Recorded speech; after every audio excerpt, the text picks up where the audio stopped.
event. So we will give you some direction here in a second. I know a lot of people are eager and here, which is great. Your guys' chat energy is already giving me energy because I think I need it this morning. So I appreciate that.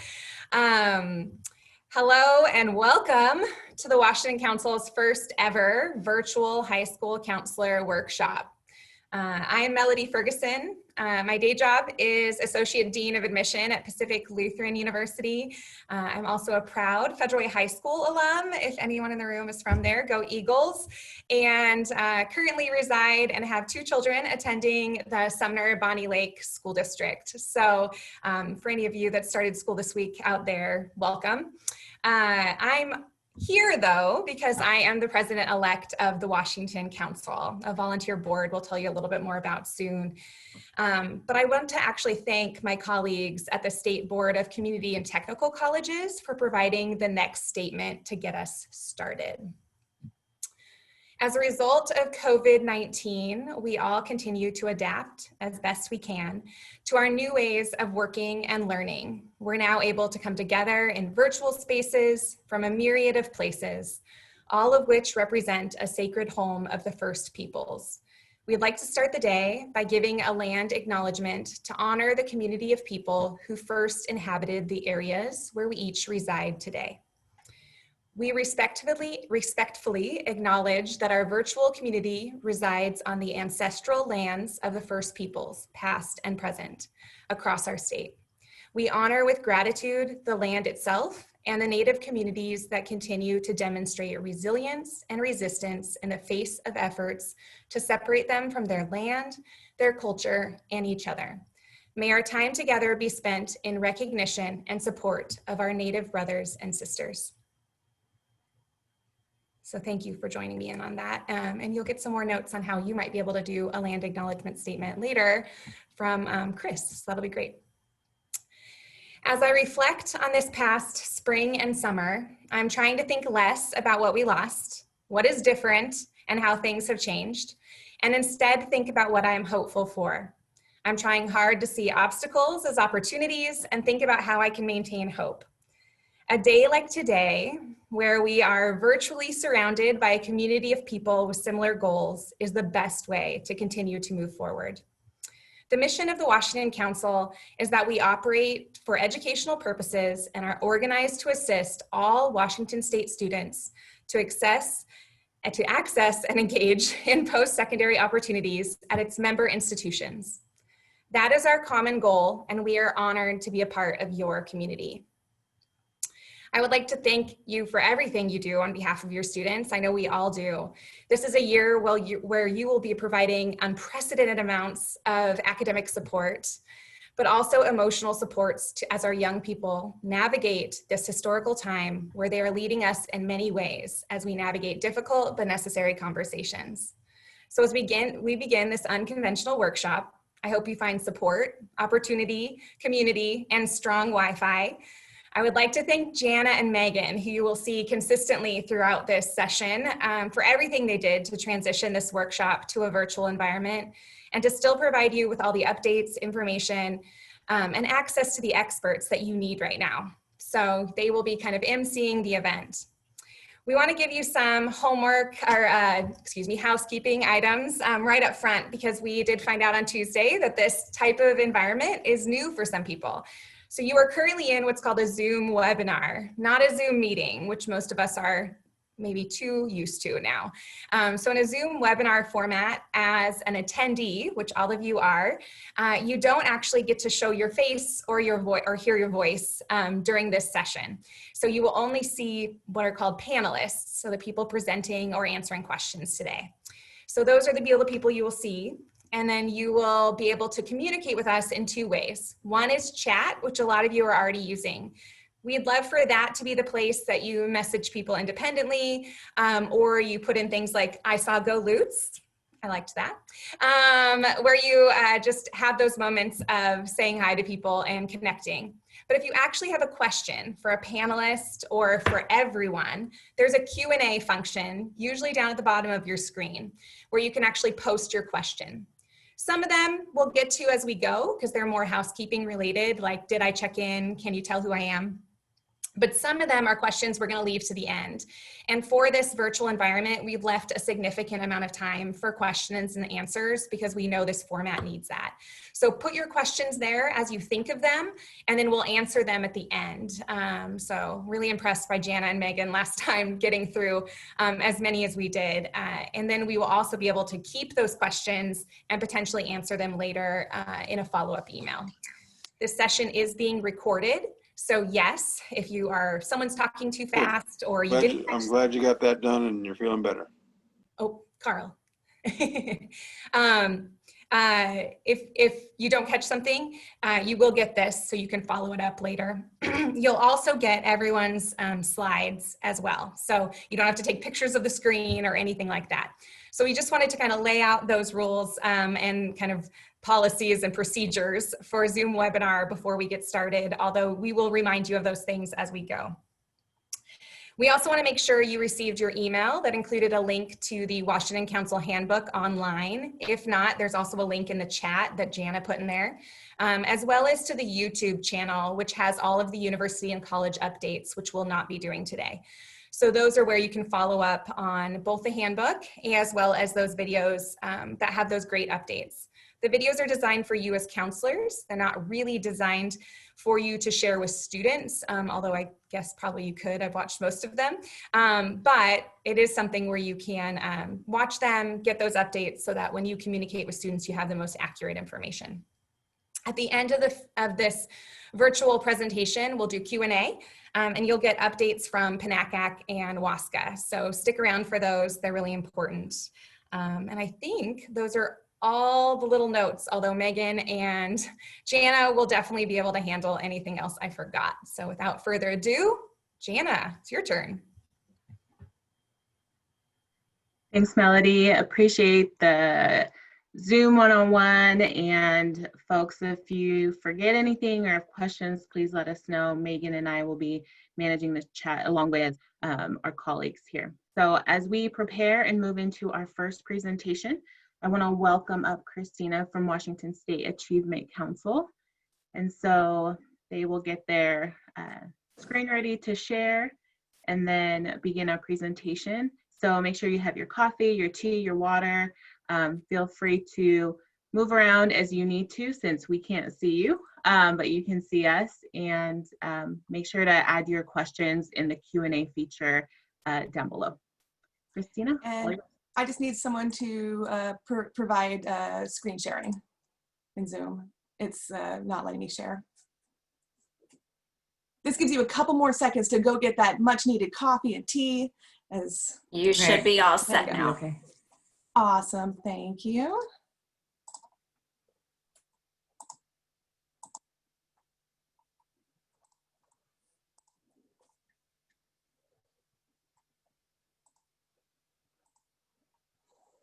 Okay, hopefully you guys can all see my screen. That, please give me a yes or no in the chat. Yes. Okay, awesome, thank you. Good morning. Okay, so I'm very excited today to talk to everyone. My name is Christina Winstead. I am the Assistant Director for Outreach at the Washington Student Achievement Council. I am the person who's very excited and a dork about financial aid. So you may have seen my presentations before. I wish that we could all be together. This to me is really the kickoff of fall. And it's a great opportunity for me to see all my counselors, and I'm just missing you guys, and I hope that everything is going well and that these resources will help you as you navigate the world that you're in. But I am very appreciative. I know how hard you guys have been working, especially throughout the summer too. And so I just appreciate you so much for everything you do to help students. We all have this goal to help our students through their post-secondary and into career. And just the work you do puts me in awe all the time. And I'm gonna miss being out in the schools this fall to see that. But I will be back and I will bring chocolate, I promise. So the Washington Student Achievement Council is a state agency. We work to increase educational attainment in Washington State and opportunities, and we do this through policy and through programs. I feel very fortunate to work with the Washington Student Achievement Council. This is, they say when you love what you do, you're not really working. Still pay me, you guys, but I love doing this every day, and I'm so grateful to work for an agency that has the same mission that aligns very much with my values. So Washington's attainment goals. So we would like 100% of the population of 25 to 44 to have their high school diploma and 70% to have a post-secondary credential. This is very critical because we know that this is so important for the financial future of Washington and also for our students. I know that for me, financial aid changed the difference between me having something I love to do every day and maybe working as a sandwich artist, as I did before. We want our students to have these post-secondary credentials because we know this is lifting students out of poverty and providing them opportunities to do something they love to do and earn a livable wage. And we want that for everyone. And so I'm very passionate about this because the students that we work with, they are going to take over this world very shortly here. And I want them to love what they do and have access to that training. So key takeaways here, we want to make sure by the time we're done here, we're going to talk about college readiness, financial aid terms, and program updates. We will also have resources, of course, a wealth of resources, and then events, workshops, and support. So college readiness. This is just for you to see what the minimum college admission standards are. So there is a small change with the science credits, but these are the minimum admission standards. 4 credits in English, 3 credits in math, they have social sciences, 2 credits, and that 3 credits of science is for students entering in the fall of 2021. So that is gonna be your class of 2021. World language and 1 credit of arts. Now, the minimum admission standards, there has been some flexibility provided for the class of, well, those academic years for 2021 and 21-22. And so some of those are that the cap for the number of first-year students being admitted through using alternative standards has been removed. They are looking at some test options, so institutions can now go short-term test optional.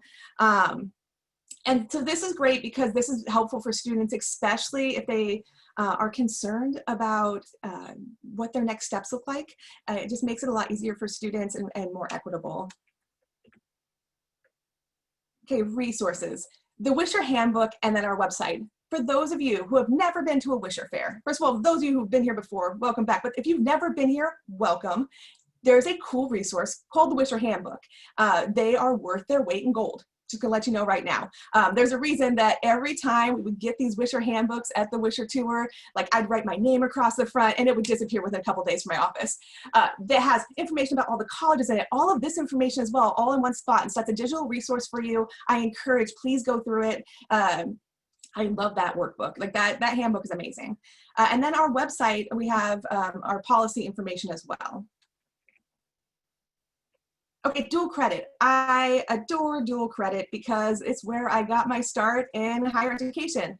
We have a lot of dual credit opportunities in Washington State. They're amazing. And so dual credit is a variety of programs. We're going to use umbrella terms a lot at WASAC and in this presentation multiple times. We know in Washington, we're not an umbrella state. We're more of like a jacket with a hood state, but here we love umbrellas. It helps people understand just kind of the overarching themes. And so for dual credit, there's multiple programs available for students. They can do either credit by passing a course, credit by exam, or credit by articulation. And so these are programs like Running Start in college and the high school, Cambridge, APIB, and then dual credit, CTE dual credit. As someone who used to work for the program formerly known as Tech Prep, which is now CTE dual credit, I saw amazing results from students who didn't see themselves as going to college or pursuing post-secondary education, but able to attain college credit while in high school. And so it's great to show students that they are able to complete college level work, as well as at the same time, they are getting college experience and growing that college resume. I encourage you, please talk to your students about dual credit opportunities. It can make a world of difference for them.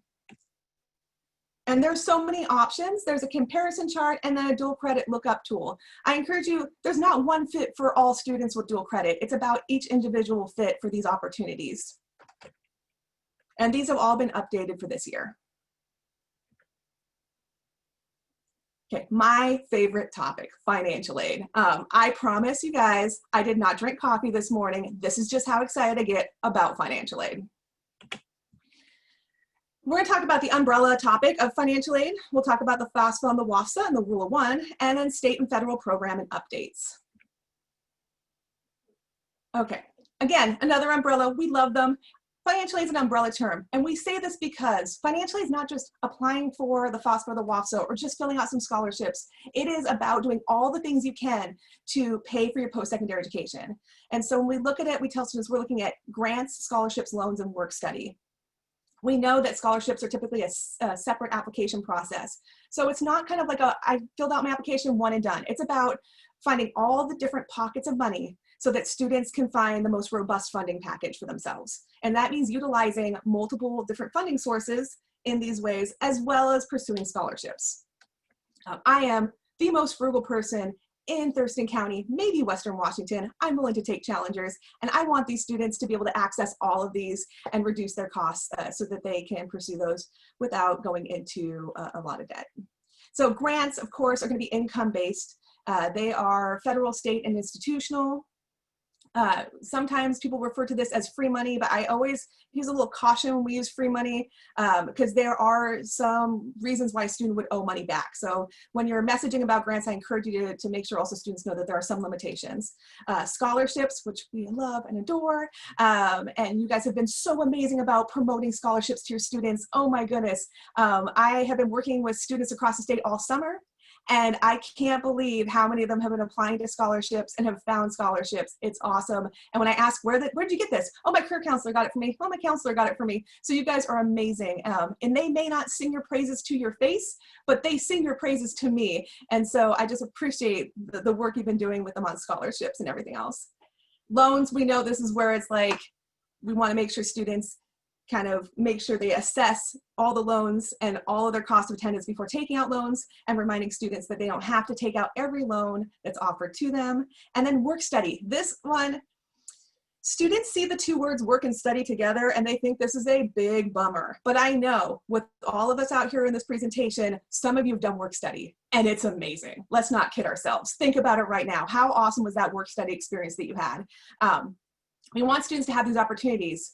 When they apply for financial aid, there's three options. They can say, I don't want work study, I do want to be considered for work study, or I don't know. Some schools will not consider them for work study if they select I don't know. So I encourage them, if they're interested in any way, shape, or form, select yes. And if you were a work study at any point in your time, share those experiences with your students. Get the FAFSA or the WAFSA. So we have two applications in Washington State, but students only have to fill out one. Why would we make them fill out two? Sometimes students will fill out two because they think they get twice as much money, but that's not how it works. They just have to fill out the application that they qualify for. So there's the FAFSA and the WAFSA. They're both free applications. So if your student comes to you and says, I just paid $80, or someone wants me to pay money to apply for financial aid, red flag, email me. I'm happy to send you the correct link, and you can send me the link of the place that they were being charged the money for financial aid application. The FAFSA is our application for federal aid, and the WAFSA is our state application, which is separate for aid. If you qualify for the FAFSA, then you will be considered for state and federal aid. And if you do not qualify or eligible to apply for the FAFSA, then you can assess yourself to apply for the WAFSA. The FAFSA is for students with, if they have a social security number, they're from a freely associated state. And then WAFSA, you can have expired or unexpired DACA, students who are undocumented who meet House Bill 1079 requirements. If a student doesn't know which application to go to, easiest thing in the world to do is to have them go to readysetgrad.org/WAFSA, that link right there. And they can assess themselves with like 5 or 6 questions to determine whether they should do the FAFSA or the WAFSA.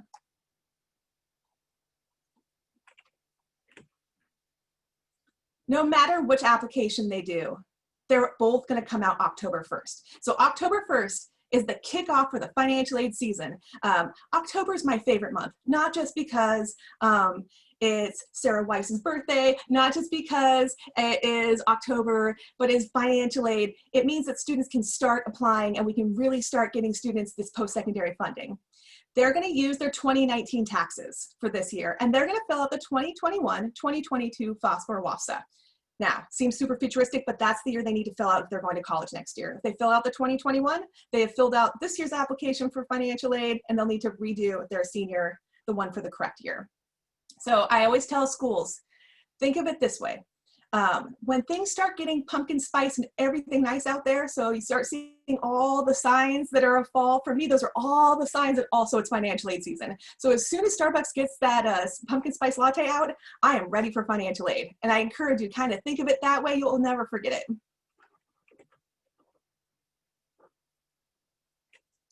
So here are our federal programs. These are the federal financial aid programs under the FAFSA. There's the Pell Grant, Federal Work Study, unsubsidized and subsidized student loans, and parent loans. We encourage students to understand the difference between subsidized and unsubsidized. I noticed I had several students this summer that that were trying to take unsubsidized before subsidized loans, and we can work on that in the award letter opportunities that we have later this year. Parent loans, I encourage students and parents to fully understand the parent loans that they are taking and really utilize our loan advocate services in that process. And we'll talk more about that. Okay, our wonderful Washington State Financial Aid Pathways and the Washboard. So my favorite, I mean, I'm not allowed to have favorites, but I do. It's the Washington College Grant, you guys, spoilers, because it provides more opportunities for more students and a different variety of income levels, and I love it. Then we also have the College Bound Scholarship, which some of you may be familiar with. Hopefully a lot of you are familiar with. And if you're not, we're happy to talk about it. We'll talk a little bit about more here in a minute. State Work Study, Passport to Careers for our youth in care, and then the Opportunity Grant.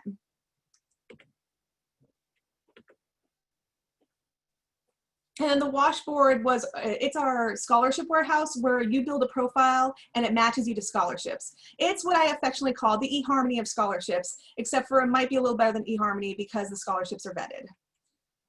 So the Washington College Grant expansion. Again, like I said, it's more money for more students and it's more pathways.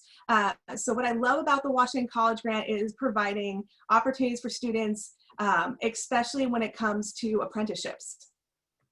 It's replacing the state need grant, and I'm just very excited that we're starting to see students who are utilizing this and understanding the nature of the Washington College Grant. For the Washington College Grant, also students have been asking about how does that work with their College Bound. So College Bound scholarship is different than the Washington College Grant in the way that they sign up for the Washington College or the College Bound scholarship in 7th and 8th grade. So this is a commitment of funds. This is a different program, commitment of funds that they sign up for in middle school. And the cool thing about that is it allows students then to think about all their opportunities through high school instead of waiting till like their senior year. So they can really dream big while utilizing that College Bound scholarship. It combines with other state aid to cover the average cost of tuition at public rates, some fees, and a small book allowance, and that's the commitment. It can be used at the public and private in-state schools, 2-year and 4-year schools. So there's over 60 schools that they can choose from. So it's a 2-step process. Step 1, they're going to sign up in middle school. There's going to be a small amount of 9th graders that are going to be eligible, and you will know about those ones. They're going to need to meet those income requirements. And if the student has ever been in foster care after the age of 13, they're going to be auto-enrolled, and also they're going to want to make sure they're connecting with someone for financial aid to make sure that they fill out their financial aid application as well. I know that that can be a challenge, especially for our youth in care. If you are wanting to put together an event for those students, I'm just reaching out there, please feel free to contact me. And then step 2, they're going to fulfill the College Bound Pledge, which means they're going to graduate from high school. They're going to have a 2.0. And I tell students that is a C average. That is not the impossible dream. If I could do it as a 90s slacker, you can do it too. They need to meet those income requirements again, and to do that, they have to complete a financial aid application. That's why it's so critical for students, even if they're not sure if they should fill out an application. I encourage students to fill out a financial application because it's the only way you know about what funding you're going to get. And then they have to be accepted to and attend an eligible college. So they have 5 years to use 4 years of funding.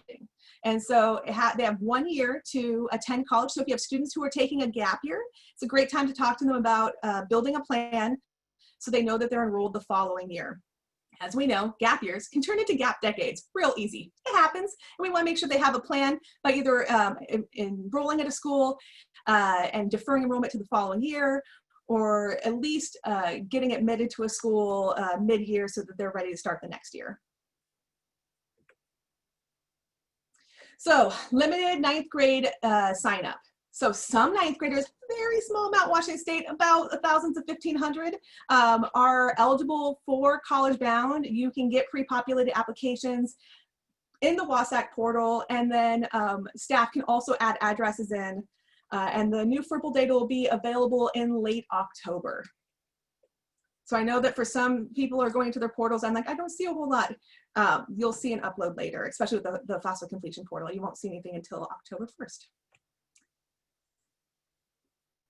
So the deadline exception, we know that things have happened this year, and there are some deadline exceptions here for students. And this is really important if you're working with 8th and 9th graders. Okay, so again, umbrella terms. We want to make sure, and this is why making sure we clearly define our terminology for students. Common definitions is really important. And so when we talk about undocumented students, this is what we mean. We mean students who meet the 1079 requirements, students who have expired or unexpired DACA, and students who don't meet state residency requirements. When working with students, I always ask students which term they prefer, because not every student, people say, well, what about dreamers? Not every student prefers the term dreamers, not every student prefers the term undocumented. I always ask the student what they prefer. But when we use in this presentation the term undocumented, this is what we mean. So the residency alignment for Washington College Grant and CBS is something that's newer. Students in Washington State can meet House Bill 1079 requirements to be eligible and considered for state financial aid. And so 1079 requirements are 36 months after earning your high school diploma or equivalent that you reside in Washington State. I tell students, because I had a student this summer who was like, but I'm gonna go on vacation, or it was last summer, this summer that didn't happen. So does that count as me like not residing in the state? I'm like, you can go to Disneyland, you just can't move there. So you can still go on vacation and come back, but you need to still keep your residency in Washington State. When working with students, you want to make sure, I encourage you again to use the WAFSA assessment tool to see which application they should do. There will be a small number of students that may not meet the requirements for WAFSA or FAFSA, and that's okay, because there is a list of scholarships available that's 45 pages long that have no citizenship requirements at all. And then also I encourage you to encourage your students to go to the Beyond 1079 conference if it's available virtually this year, because that's a wonderful resource for students when they're accessing not just higher ed, but all sorts of resources. Okay, Passport. So Passport's been expanded, which is awesome because it includes apprenticeships. So Passport to apprenticeship opportunities are available. I know when I was working with youth in care, apprenticeships were really high on the list of what they were seeking. And so this supports that now, and I'm very excited about it. Okay. This is not to bum anyone out. This is where like I have to stop, eat some chocolate. I wish I could give you all chocolate before talking about financial aid data. Financial aid numbers are down, understandably. Some big things happened last year, and that's okay. What I want to make sure right now is that no one's looking at this chart and beating themselves up over it. Not one of us is going to change this needle completely and increase. We all are going to have to work together. So if you are sitting at home right now going, oh, but we worked so hard. I know. I was there with you guys as much as I could. I can't believe how hard you guys worked on financial aid last year. And I am so excited that we got the numbers that we did. But we still have that 46% of the students did not complete a FAFSA. And so we know that more students than that are going to college, and we want to make sure that they know what their opportunities are. The other portion I want to show you there is the submitted with errors section. So that's 2% of our population that did not, they submitted a financial aid application, but the errors were so great that they couldn't process the application. And they couldn't process it until the errors were resolved. We will have error repair support for schools. So if you're working with a student and they need additional assistance, especially over the summer, I was doing one-on-one appointments with those students to help them complete those errors. We will also have an error repair workshop statewide this winter. So don't beat yourself up. We're going to work together. We've got this. We're all going to work together to make sure that students are able to apply for financial aid and know their opportunities. And I know how hard you guys worked last year. And part of the way we're going to do that is through Financial Aid Advising Day. So Financial Aid Advising Day it's brand new. I know that this is, you may not have seen this yet. basically, you're going to be providing information to students that a lot of you are already providing about financial aid. And you're going to have events to help them complete their applications. And we're going to help with the 12th Year Campaign. We are here to support you in this work. We're offering 7 statewide financial aid virtual events through Zoom. You can sign up and co-host one of those events. And if you don't want to have your own event, I'm also happy to do one-on-one appointments with counselors to talk about how can we do financial aid this year. It is my literal favorite topic, you guys. So you calling me to talk about financial aid is doing me a favor. So let's chat about financial aid and get you the support you need so that you can do Financial Advising Day. But we've got a lot of the resources right on our website there at the wasac.wa.gov/12th Year Campaign. There is a lot of resources right on there to get you started. Videos for students that are 10 minutes or less, that's a video about a topic on financial aid. It also includes a Kahoot quiz or a activity for them to do and a one-pager resource. So, and there's right now, I think 12 different topics. So there's ways for you to push those out to students. We've been creating more resources. You can order materials from us for free. However we can help. If you are feeling overwhelmed about financial aid, please reach out. This is my passionate plea. You work so hard supporting the students. Let me support you. And so if there's anything I can do to help you with this work, please feel free to reach out to me. I am here to help. We've got this. So 12th Year Campaign, this is my baby. We have free materials and training, FAFSA WASA line by line. I will send you resources. It's free to sign up. There's different ways that you can sign up so you're not committing to anything beyond what you want to commit to. It's easy to register just right at our webpage right there, and we'd be excited to have you join us. Another amazing resource is our Student Loan Advocate. This is not just for the students you're working with. If you have questions about your own student loans, we are here to help. We have an amazing Student Loan Advocate, and there's even a student loan education course that, that you can take.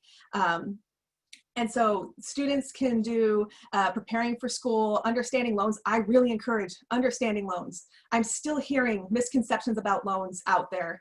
And so we want to make sure students have access to our advocate to make sure they have access to all the information so they can make an informed decision about the loans that they will take. Okay, events, workshops, and support. The first support is OtterBot. So if you haven't heard about OtterBot, this is our cute little otter. OtterBot is a text service for students. It's free for them to sign up. They can text 24 hours a day, 7 days a week, financial aid information questions, and they'll get information back. So I don't know about you, but I see all the timestamps of my emails from students, and it's hilarious because it's usually between 10 o'clock at night and 1 in the morning. And when they don't get a response back, like even an automated response, sometimes they think that I'm up at those hours. I'm not. I am definitely asleep. And so this is a great way for them to get information and then engage the next day. And it's very easy for them to sign up. They just text Hi Otter to 360-928-7281. Also, the Career Compass, so Career and College Compass is amazing. This is I've had students going through this in the summer. They can go through and actually assess themselves for their interests, what they love to do, and learn about programs that lead to that. They can learn about campuses, and they can save everything in their backpack so it's in one digital spot. It'll be the cleanest backpack you will ever see a student have. And then our action plan page. So we know students need to take the next steps, and it's a one-stop site so juniors and seniors know what to do next. They can explore a career, they can learn about financial aid, but they also can find out about specific resources for COVID-19.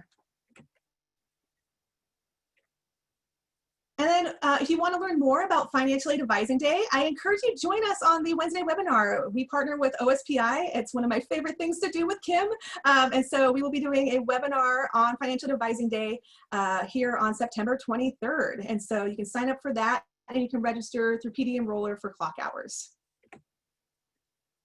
And then spring workshops. So I'm crossing my fingers that spring workshops will be in person, but we have virtual options. I'm really hoping, I can't wait to see you guys in person again. It was so much fun last year when we did our different trainings across the state. And so we will be offering those whether we can do it in person or not, and you are still gonna have an opportunity for your spring workshop, and there'll be more information soon. And Dual Credit Summit.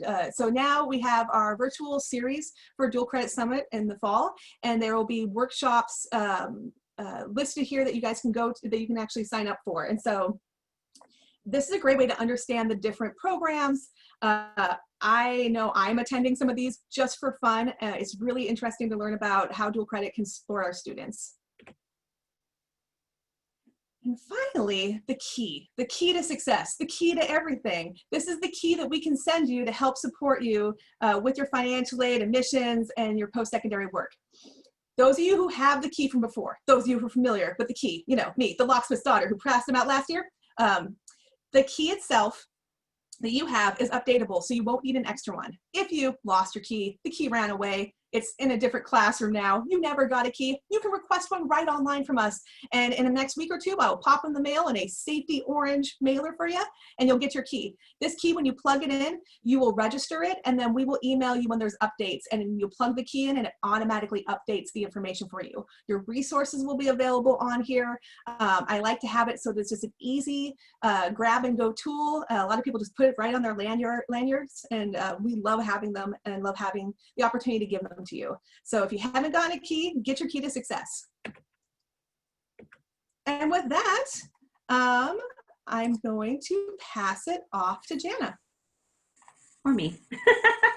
Oh, everyone. or Megan. No, it's good. Yes, it's fantastic. All right. So quick note, housekeeping. Melanie, if you can pop into the Q&A, there were a couple of Zoom related questions I'm hoping you can assist me with. I would really appreciate that.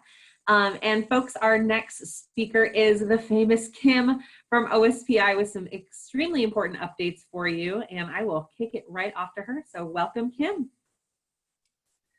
Thank you, Megan. And I hope those of you sitting at home have done a quick stretch, maybe stand up and do a quick jumping jack or two, because as you know, Christina and I are both always very, very excited to see you and have lots of information to share.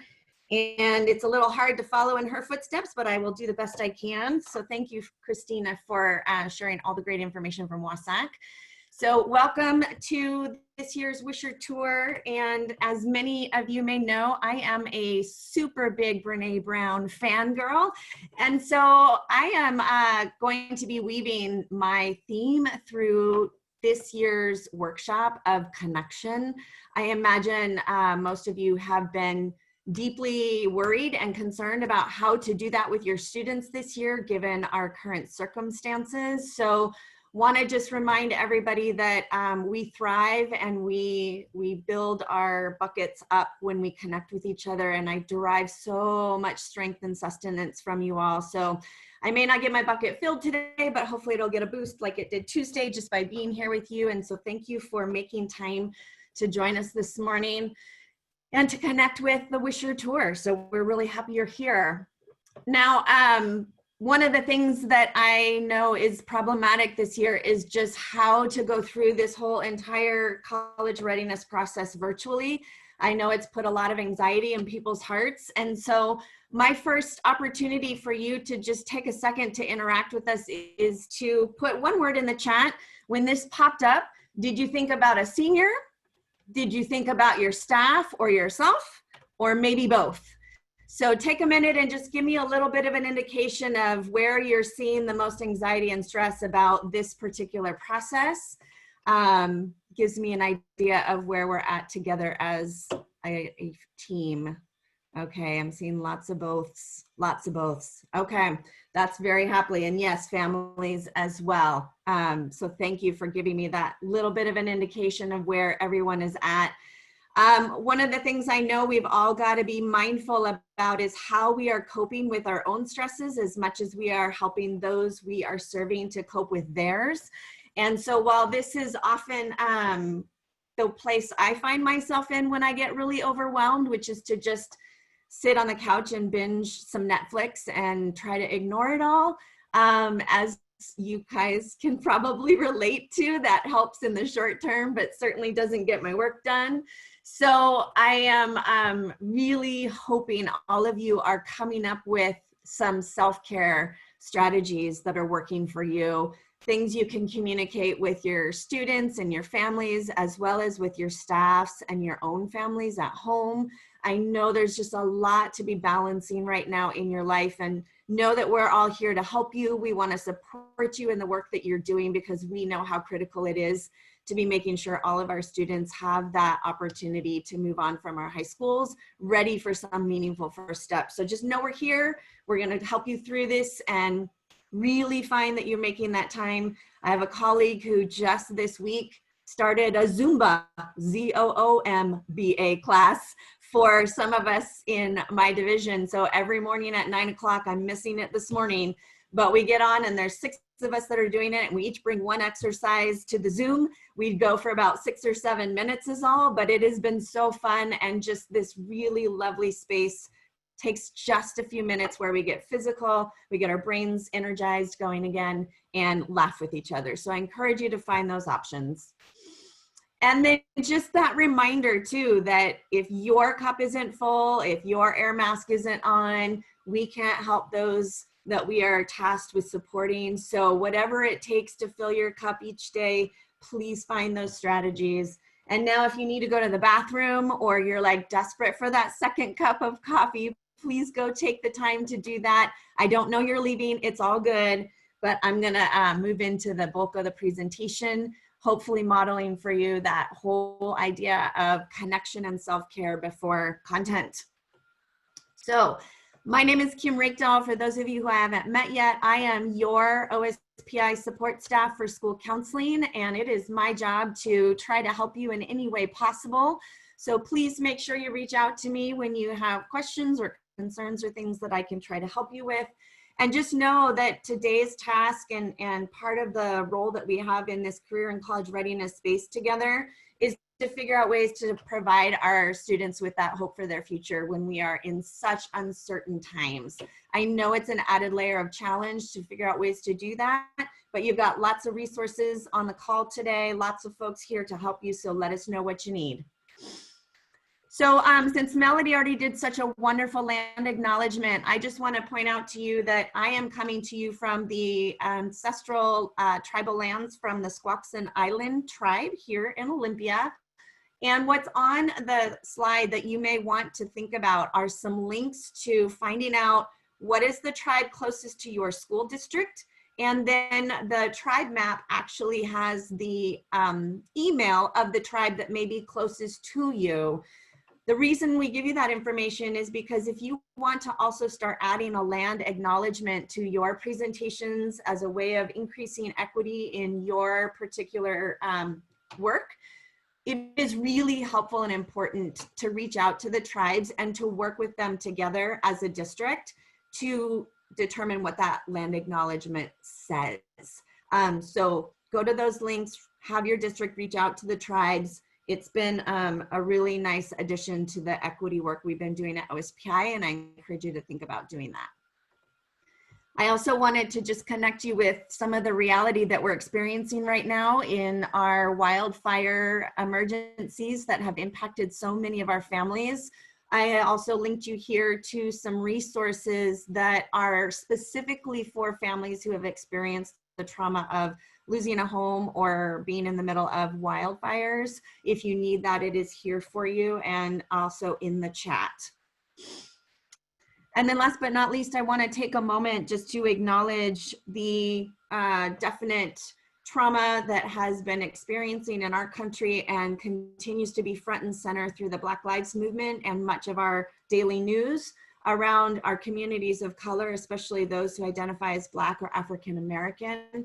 OSPI is committed to really leading and centering our work around racial equity and doing everything we can to help the system as well as help you all in those injustices that result in disproportionate outcomes for our families of color.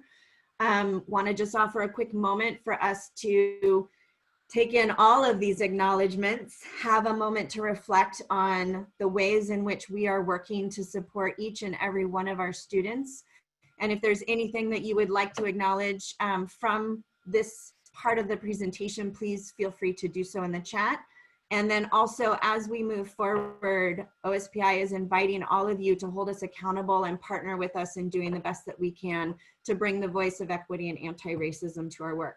So just a quick moment for reflection, and then if you want to add anything to the chat, please do that.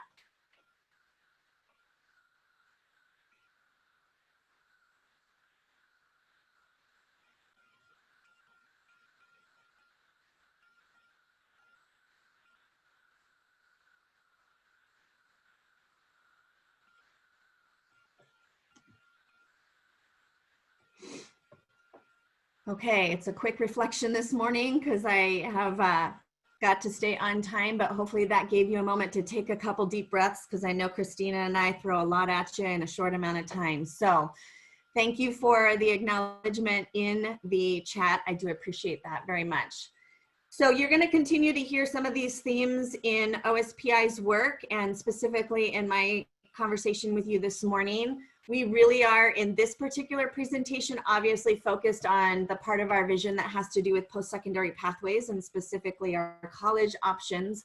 But it truly is our mission in our agency and in many of our organizations that are on this call to really look at how we're closing those opportunity gaps for each of our students and to really put in place policies and practices that are going to empower all of our communities of color in particular and those who have been marginalized in the education system for decades, if not centuries. So that is part of our mission here. And then, you know, if you've ever heard me speak, OSPI really focuses on core values that start and lead with equity first.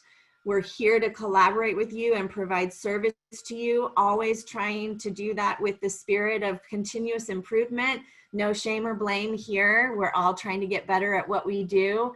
And my personal favorite, because it's our work, that focus on the whole child and knowing full well that academic, social, emotional learning, and career and college readiness are all interconnected and we can't have one without the other. So no, that's what we're here for. And then we have an equity statement that OSPI did 2.5 years ago. It is in need of an update and we've got a committee that is coming together at OSPI to revamp this a bit in light of the current civil unrest that we are experiencing in our country. And so it's a lot of words to basically say what our priority is around really, again, looking at those policies and practices that are leading to what we see in our data every year as disparate outcomes for students in different student groups, and how can we dismantle those systemic barriers and really ensure that all of our students have access to the instruction and the support that they need to be successful. So hopefully you'll hear that woven throughout my presentation today, and it'll be obvious that's what our focus is. So speaking of our focus, this is what we're after today in terms of objectives, just trying to really focus on this idea of virtually connecting with each other, offering you some of the tools and best practices that we have through OSPI, giving you some updates on some recent legislation that is still impacting your work and moving forward, and then some resources. Obviously, we are not in the comfort zone that we are used to. We have all been learning new skills. We have all been having to do outreach in a very different way. So it is easy for me sometimes to sit in that fear zone of not feeling confident in my ability to do my work in this new space. But I'm working really, really hard to keep myself in the learning and growth zones so that I'm really trying to do things differently and better in a way that helps you guys do your work differently and better as well. So call me out on it if I'm not, but let's go into this space together. So just like Christina has a key for you that is with all of their resources, I am going to tell you this year, more than ever, I think communication is going to be key. And as a parent of a junior and a freshman, I can tell you that it is really, really helpful, as you all know, if we can get that systematized so that it's coming on a regular basis and not a flood every day. But thinking about how we're connecting with our staff first and foremost, how do we partner with them to make sure that they are communicating to all their students that belief that we're going to help you get ready for whatever it is you want to do next, despite the current circumstances. We are going to help you get through this because the content that we teach in school isn't nearly as important as the connection and the relationships we make with our students. And that's how we inspire them to strive and to work harder. My hope is that your district has somehow prioritized time for high school and beyond planning and career and college readiness as an equally important piece of the content that you are offering to students virtually. Obviously, we know if students don't get that time to work on their goals and to really set those plans in motion, it's harder for them to take action to get the things done that they need to do.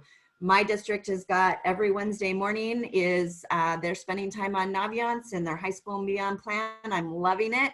I hope your district is doing something similar as well. And then I am on some Facebook networks for high school counselors and middle school counselors. So they're national.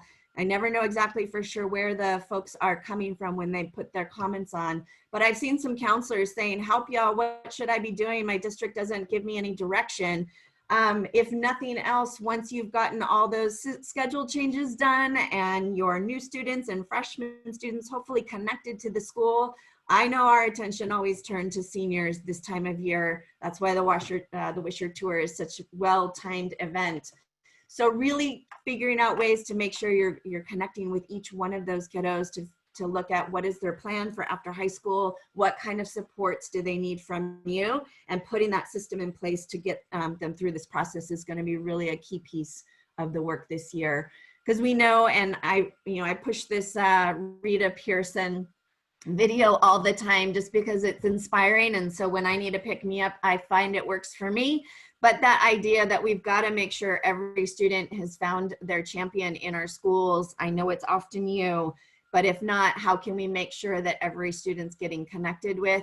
We had teachers in my students' district the very first day of school making home visits to connect with their kiddos. So within health and safety guidelines and within your district's parameters and what they have worked out with your MOUs, be really careful about that, but look for those ways to make those direct connections. It's just going to be critical this year. We know this.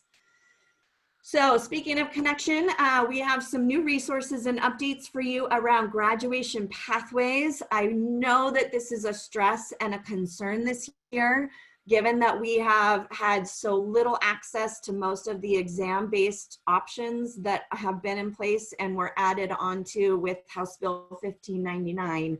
But we did do an updated toolkit for you. All these links should be coming to you in the chat.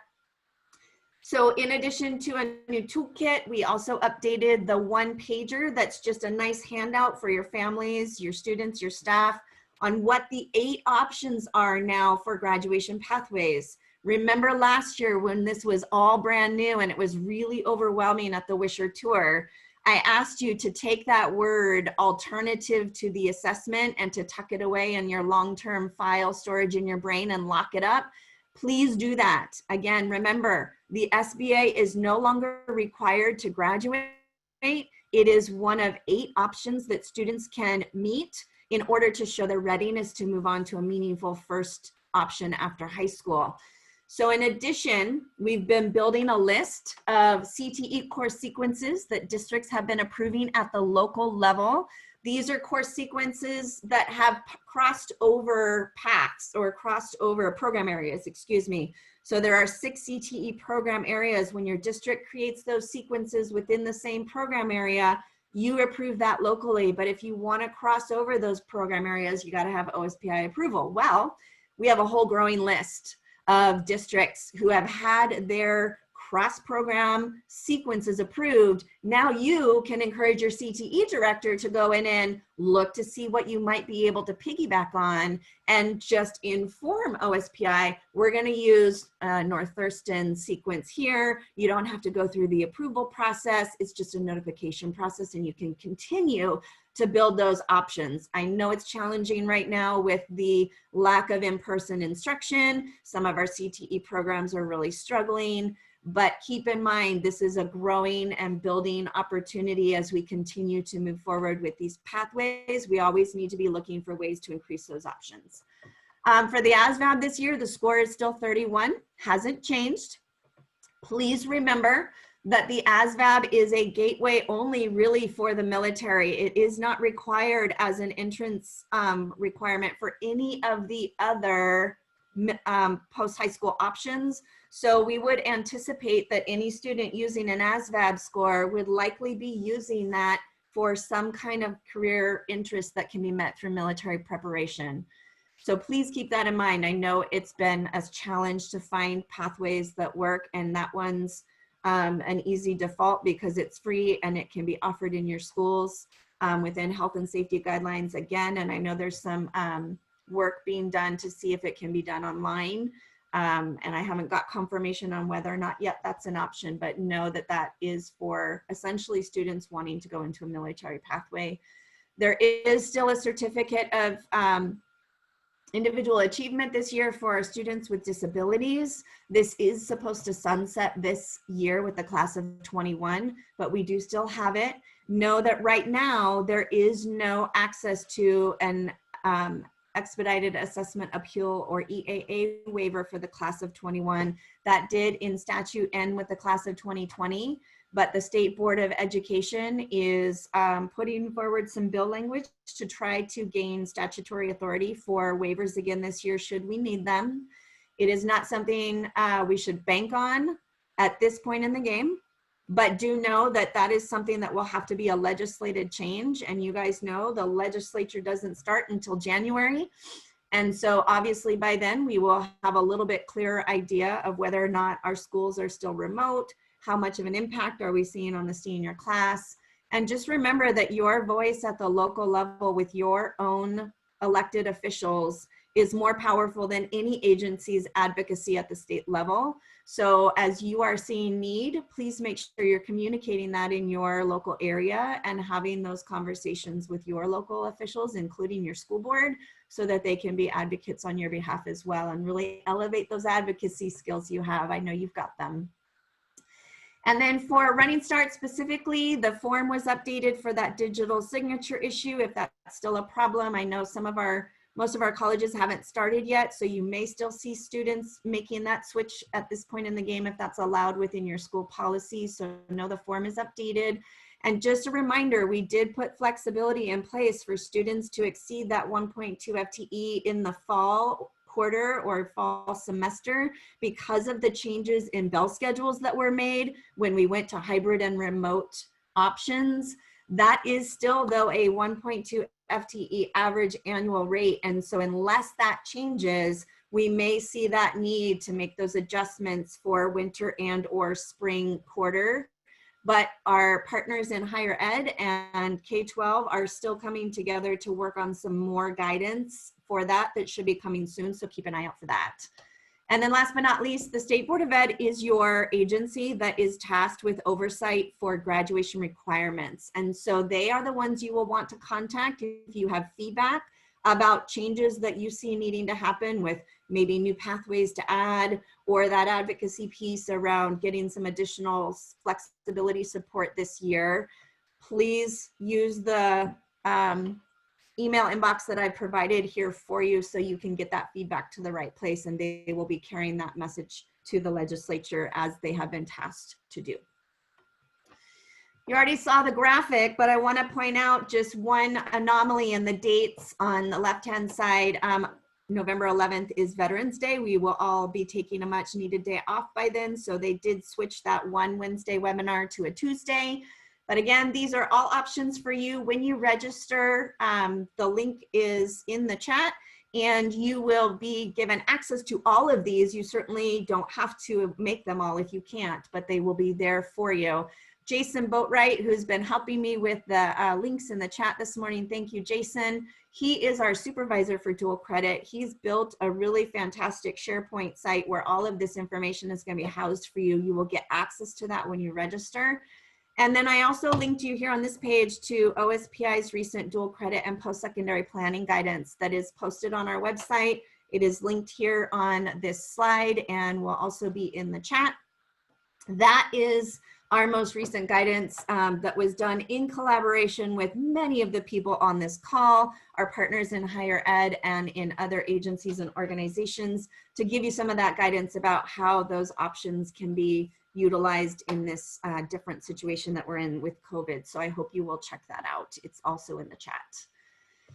So another important update for you, you heard a little bit about this from Christina, so I'm going to piggyback for you in terms of this idea of compiling things we have to get done into a single event to hopefully create some synergy and some momentum and some energy around pieces of work that are required. You know, the high school and beyond plan must be done. The pieces on the left were what we have been doing ever since about 2016. On the right-hand side of your screen, those were the components that were added with House Bill 1599 last year. So again, we have a whole new aspect of our high school and beyond plan around financial aid, both federal and state, and I will show you that in just a minute. Also, there was a requirement to align our students who have IEP transition plans. They also now need a high school and beyond plan, and there are some really great resources I will link you to in a couple slides here for how to do that process. It's not as daunting as you think, but it does require more connection and collaboration with our colleagues across the spectrum of K-12 or general ed and special ed. So I hope that that connection theme is coming out loud and clear. This is also, again, an equity piece in making sure that all of our students with disabilities are getting the same services as our gen ed students. And then that 10th grade high school and beyond plan update, of course, the class of 2022 is going to have a perpetual asterisk by their name, my son included. He was a sophomore last year. No SBA score was available, obviously, to use in informing those 11th grade course choices. I know you all did the best you could in using other information to help students make those choices, but don't worry, that isn't something you're going to have to go back and do again or go back and do differently. It's just going to remain, that is a perpetuity asterisk by their name. And then just that heads up, 1599 also did require by next school year that every district has in place an academic acceleration policy. That is a piece that's really important that we ensure when our school boards are putting together not only the model policy for the district, which there is that example already that they may have already put in place, but that it is really clear that that academic acceleration practice is tied to high school and beyond plan goals. And so it's important that we're not just automatically enrolling students in that next most rigorous course if it doesn't also make sense for what their goal is for after high school. So please pay attention to that and make sure that we are using those high school and beyond plans to help with that guidance. And then, as Christina mentioned, there's a new financial aid advising day that is, yes, I'm sure, feeling like one more thing that you need to get done this fall as part of this process. But really, I hope you will be able to see this as a possibility creating opportunity for equity. This was the legislature's response to partially our Fafsa rates in this state being low. But also just acknowledging that our students who are furthest from educational equity and justice are the students who often don't get the information that is needed to make these choices to go into the lovely institutions that we have in our state who are present on this call. We are putting out lots of guidance and support. There's a bulletin that's coming. We have our webinar next week, and then we will continue to put out resources and supports for you, but WASAC is going to be your champion in this space. You heard from Christina all the wonderful things that they have been creating for you and amping up their game. They will be your partner for that work, and we will be here to support you as well at OSPI, along with all the partners on this call who are going to be your direct links to those colleges. So in terms of a high school and beyond plan template update, we did produce a new one for you this year. It is a writable document. So as we are transitioning to online platforms and students are trying to access those plans remotely, this is something that they can upload to any of the programs you may be using, as well as to a Google Classroom or to another option that you may have as advisors or counselors. And what I wanted to point out specifically is there's a whole new page added that meets the new requirement for that financial aid piece. And in terms of how do I document or note that students have actually done all the work, we put in place here a personal attestation on our template. It is essentially the way that we are giving you guys a chance to get a student to sign and say, yes, I got the information I need, so that you're not creating spreadsheets to track every kiddo of having got every single piece of this legislation.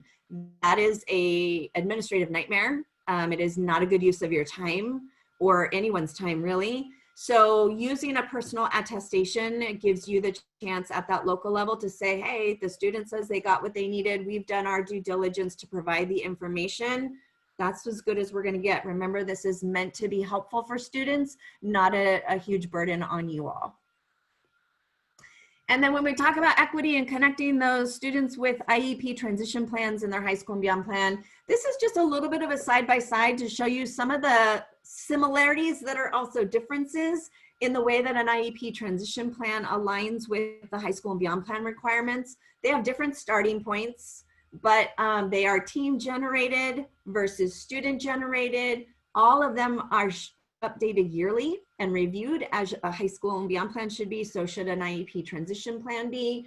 You obviously have your case managers and your IEP staff, special ed staff, managing those transition plans, whereas it's usually school counselors or advisors who are managing high school and beyond plans. But there's lots of opportunity for connection here. The link at the bottom, which Jason has put in the chat, is really your go-to spot for all the resources that OSPI's Special Services Division has created for this process.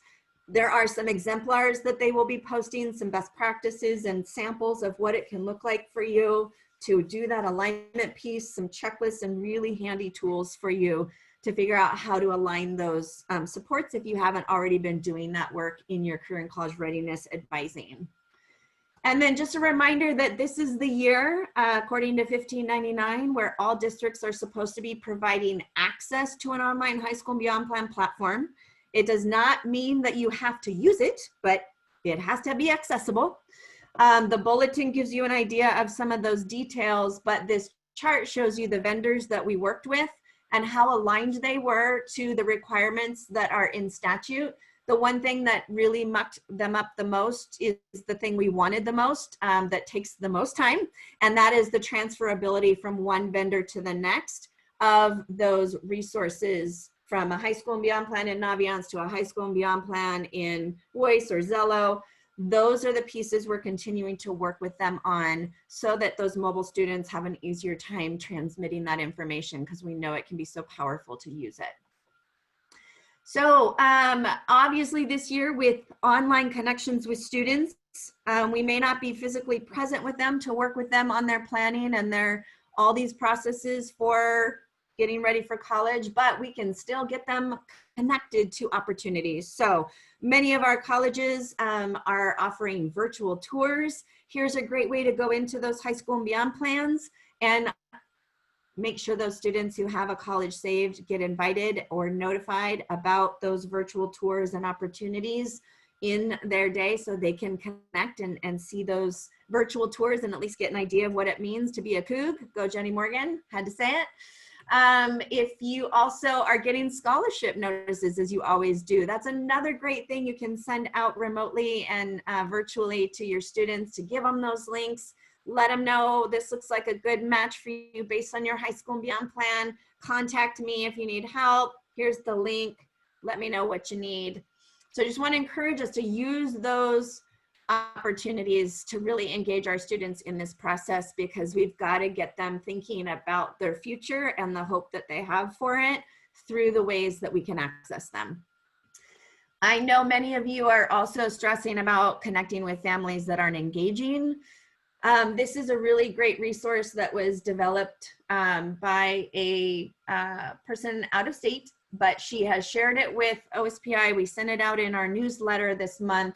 I wanted to link it to you here because there is a Google sheet that she shared that is a really nice tracking form for documenting your interactions with your families.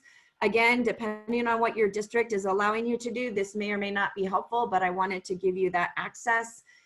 All this stuff is linked and Jason is working to get those in the chat for you.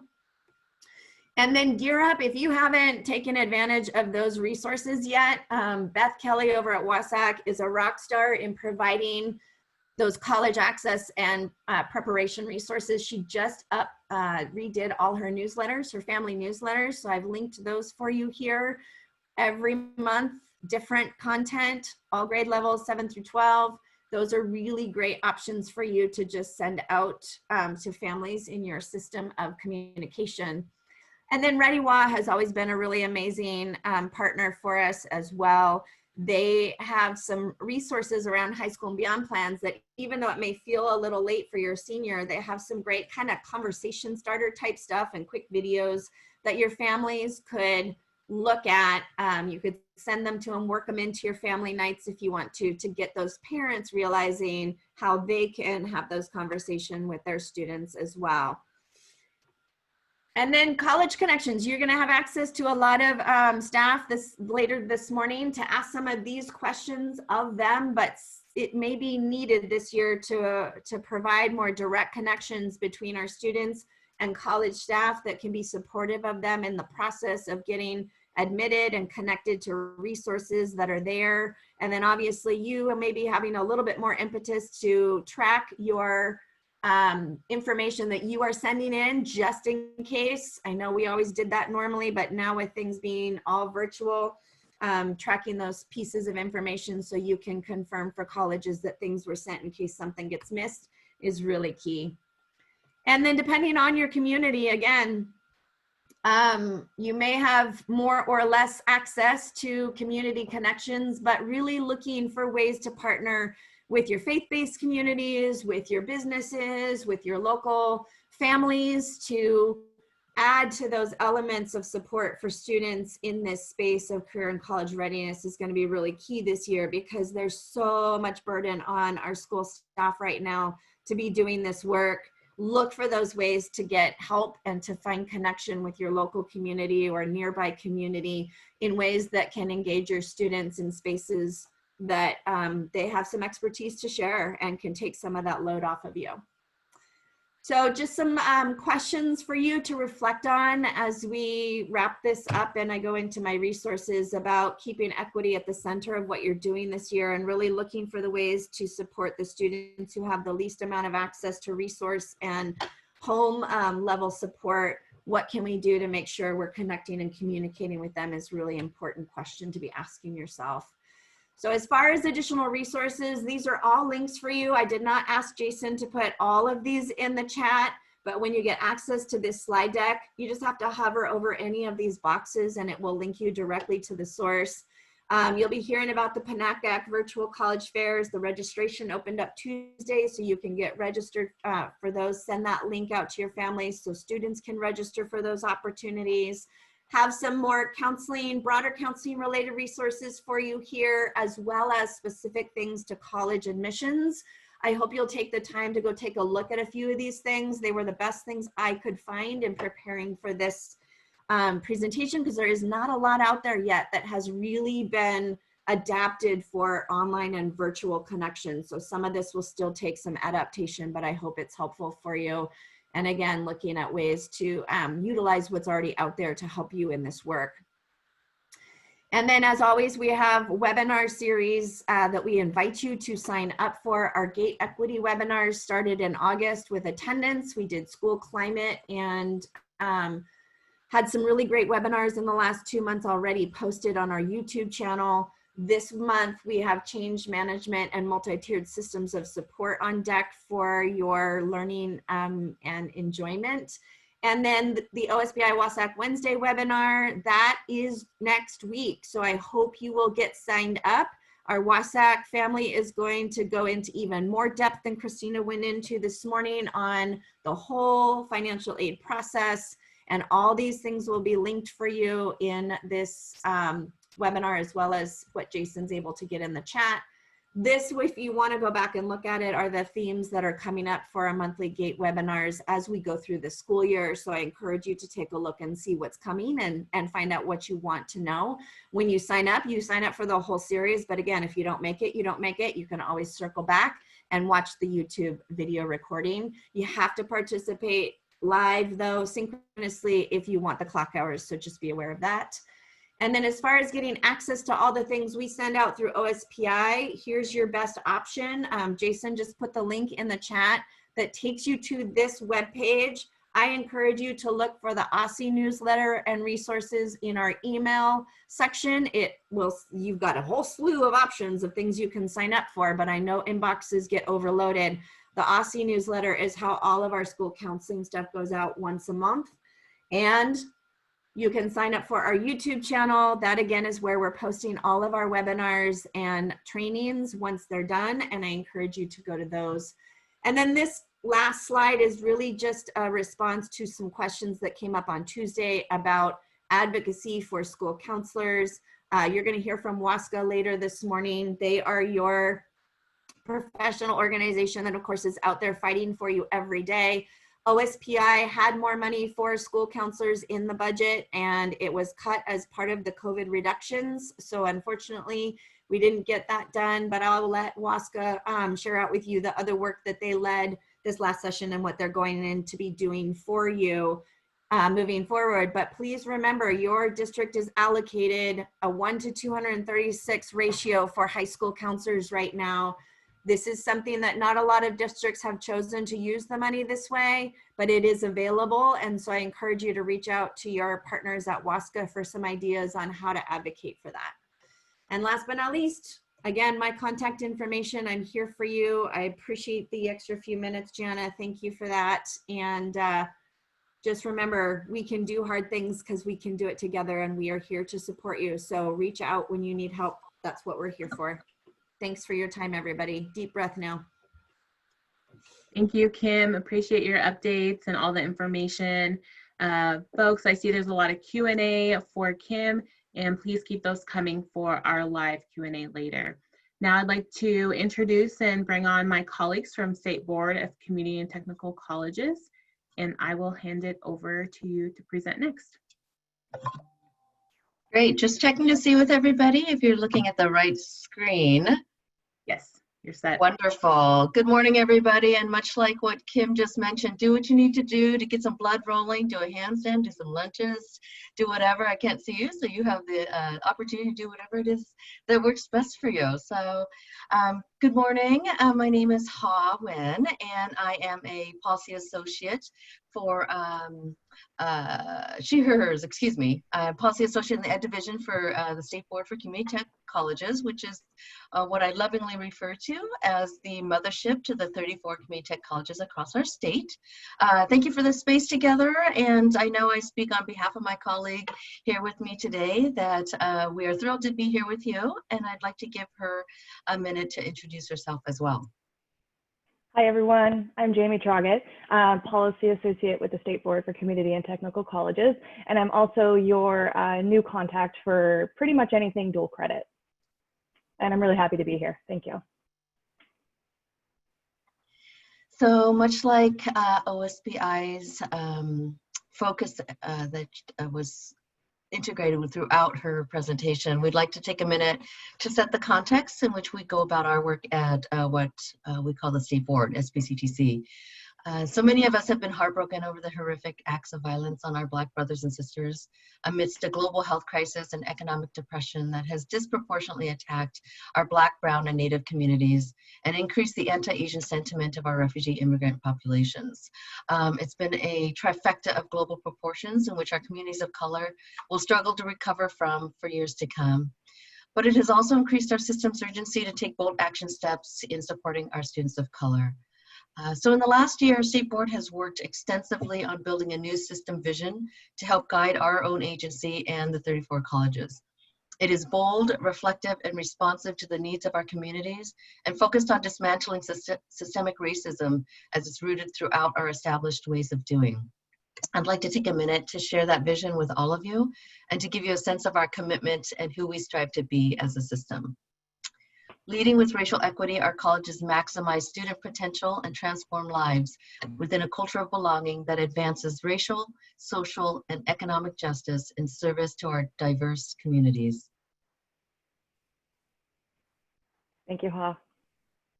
I wanted to take a minute to also go over our commitment with COVID-19, our commitment to safety at the colleges. Our colleges, we're committed to providing a safe and healthy, productive education to all students. And we continue to work with the state and the local health departments to ensure we're providing an equitable, high quality experience in a manner that keeps students, faculty, and staff safe and healthy. In addition, our colleges have quickly adapted with new tools to accommodate all of the remote learning, additional services besides just being in the classroom. So students are receiving advising online, they're receiving mental health counseling online, they're receiving tutoring online, career counseling, financial aid services and counseling, disability services and support. Along with that, our student life has been really active, gathering student affinity groups, specifically race-based groups, so they can spend time together and connect and engage in an online format. So we still have that engagement piece with our students, even though most of them are doing online work. We do have some professional technical programs that do have labs that are required to be on campus. So we are doing some on campus, but most of everything else has been online. And I just want to thank you for all your work with the students. I know it's very much a challenge too with dual credit, working with the students and then the counselors at the college and the back and forth emails and placement and RSEVS, and it's a lot. So I just want to commend you to all your work you've done as well. Great. So we have 34 community and technical colleges that are very unique based on the communities that they reside in. So we wanted to kind of show you some data that reflects the incoming class. This is we're a little delayed with the Educational Research Data Center. So the information we have right now is from the class of 2018. So I'll just read, basically you can read it as well, but 42% of our students in the state are enrolling in a community or technical college. 33% are attending an in-state public four-year institution. 16% are going out of state. 6% are enrolling in an in-state private four-year institution, and less than 1% are attending a private two-year institution. This is our, sorry, I'm trying to get my notes on one screen and then look at the other. So the 2019-2020 academic year is the rest of the data that I'll be providing reflects that. So currently we have 356,150 students enrolled at our CTCs. 47% of our students are full-time, 58% are women, and 48% are students of color.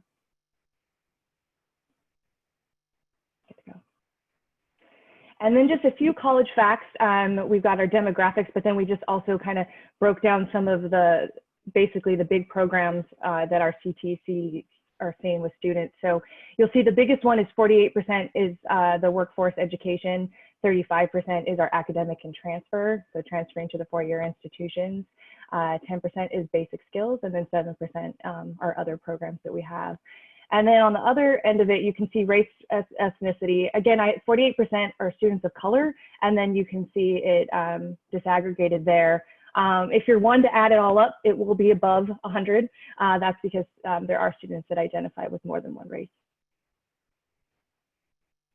And these are just some myths that I think still, some of these are probably not as much now, but they still come up. And so we want to make sure that we're covering those with students and parents that might still have these questions. So the first one is, it's okay if I do poorly in high school because I can take any class I want to at the community and technical college. Classes are easier.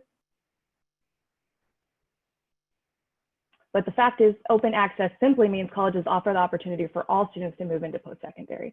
And basically, we're just encouraging students to be working and preparing as much as they would to the four-year university, because even though there's open access, they still have to meet certain requirements, English, math, and we want to make sure they're successful in their classes and that they can get through it as quickly as possible so they can reach their end goal.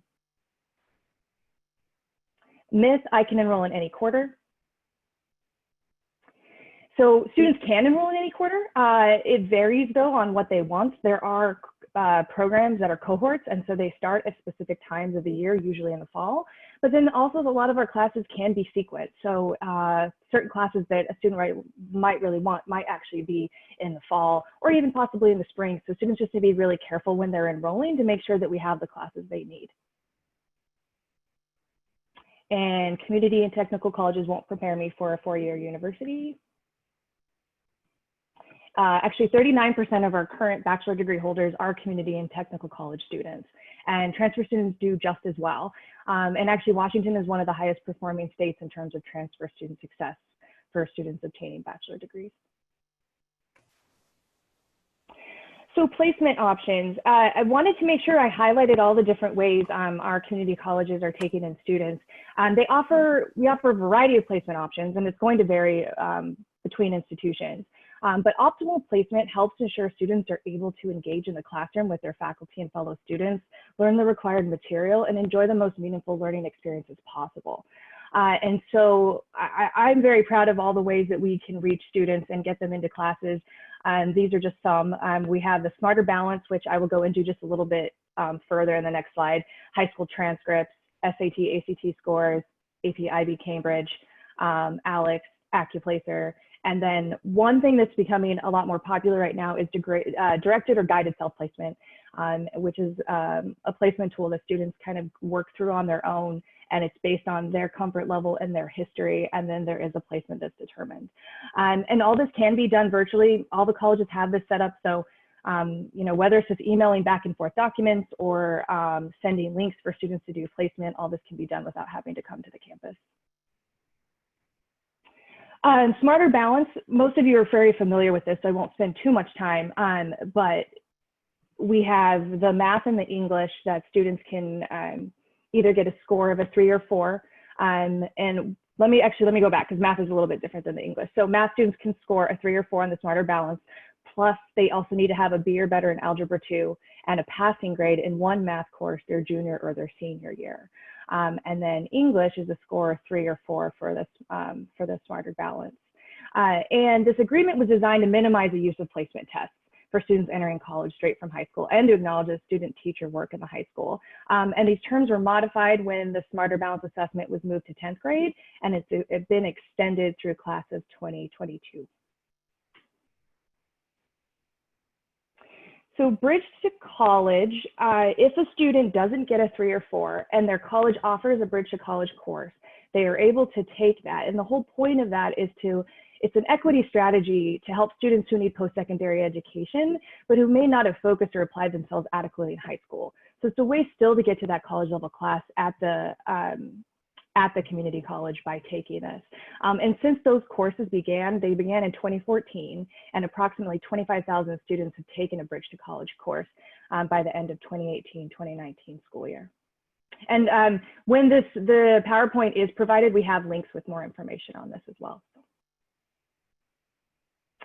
So dual credit, I don't have to go too much. I mean, everybody pretty much knows the dual credit options here, but as we know, Running Start is a tuition-free program that allows juniors and seniors in high school to attend either certain universities or a community college and work on their high school requirements along with their college requirements, whatever they're going into. Obviously, fees and books are not included. However, a lot of schools have colleges have generous scholarships or funding through their foundation to provide books, and most colleges are waiving majority of all the fees for students that qualify as low income. And so right now, currently we have 34,386 Running Start students enrolled from the 2019 year. And then college and the high school, we have 7,423. And then college and the high school, as you know, students are taking classes at the high school with a qualified high school instructor and then earning college credit for that. The fees are less than Running Start, but there's also subsidies and other ways to pay for college and high school courses as well. And then might be beating a dead horse because Kim already talked this, and I think Jason sent stuff, but the Dual Credit Summit is really exciting. I really think it's a great opportunity to get a lot of people together for several different, well, more than several different events. So that was just a link to OSPI's website with more information on that. And I think that was quick. I'm done. I'll leave it to Hoff. Great. Thank you, Jamie. So guided pathways, as a college system, we've been committed to being open access institutions, but now our focus in the last 4 or 5 years is to include completion, and in particular, closing equity gaps for students of color and other minoritized groups in those particular areas. So one of the ways we're doing that at full scale across all 34 colleges is an initiative called Guided Pathways. It's a research-based student reform effort. It's a complete redesign and really doing things very differently than what we've been doing them for many, many, many years. And it requires that our colleges make critical changes to the way we've been serving students. So thanks to the 2019 legislature, the Community Tech College system now has funding to go across all 34 colleges to implement Guided Pathways. And there's a little video on our website. And again, also when these PowerPoint slides go out, you'll also have access to that as well. So just really quickly about Guided Pathways, because one of the things about going full scale is that every single student that comes to the front door of our colleges now will be moving through this particular pathway model. So 4 key elements you'll see right in front of you there, but basically it's really requiring our colleges to create curricular pathways that make sense for our students and are able to get them into living wage jobs at the tail end, and focusing on the pathways along that in regards to getting helping students to get on a pathway and helping to retain them onto that pathway.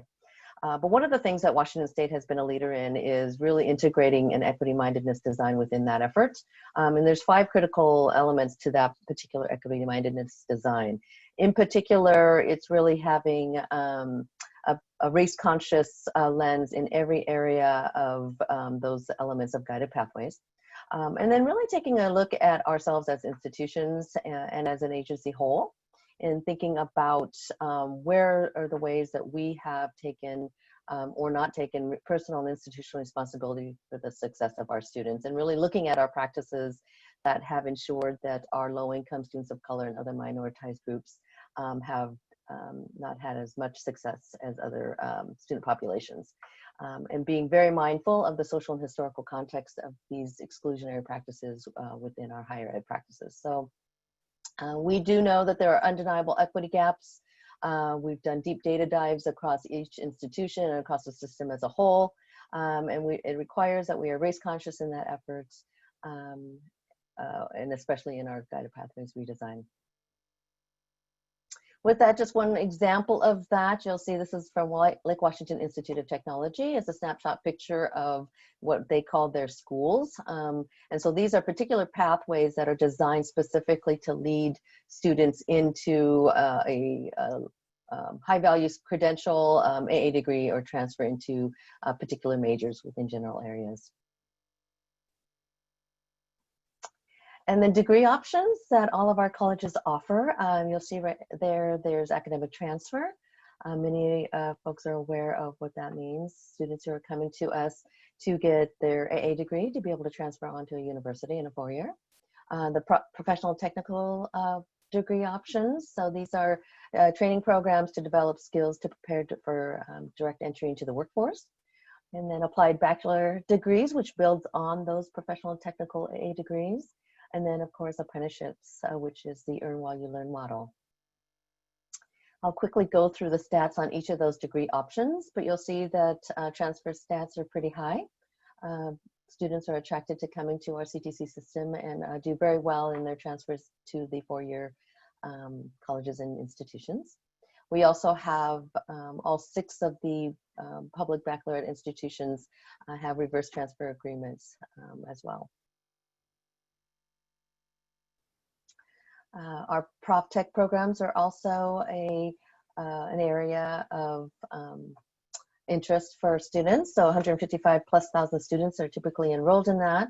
58% are women, 42% of course are students of color, and then again designed to prepare students directly to go into the workforce. The applied bachelor degrees, over 100 programs now at 28 different colleges, over 6,000 students enrolled, and again, they build off of our Prof Tech associate degrees. And apprenticeships, which again is the combining supplemental instruction with on-the-job training with supervision by a journey level trades professional.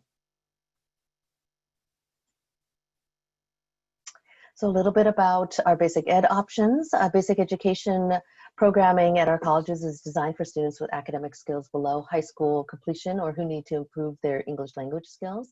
2 really powerful models embedded within that, IBEST, which stands for Integrated Basic Education and Skills Training. It's a nationally recognized team teaching model. Washington is a clear leader in this model. And it combines basic ed classes with credit bearing or job training classes. And it has 2 instructors working together within those classes to team teach. And it quickly teaches students literacy, work, college readiness skills so they can move through school and into living wage jobs faster. This also includes academic transfer classes as well. And the IDEA model, which stands for Integrated Digital English Acceleration, is a model in which the learning is integrated. So English is taught in tandem with college and career skills, and it's a flip model. So students will complete online models to learn and practice and develop knowledge concepts before coming to class, and then they use classroom time to apply and practice what they've learned.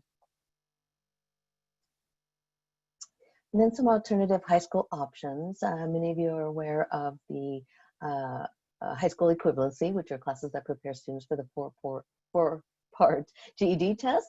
But we also have a wonderful model called High School Plus, And this is for adult learners 18 and older who don't have a high school a diploma or GED, and it's a competency-based approach that's tailored to a adult learning style. So it's designed to move students into our IBEST programming and then to encourage lifelong learning. And students demonstrate competency in reading, writing, and math in context of science, history, government, digital literacy. And then our community tech colleges issue the high school diploma. And just a snapshot picture of the current cost for a full academic year for a full-time student.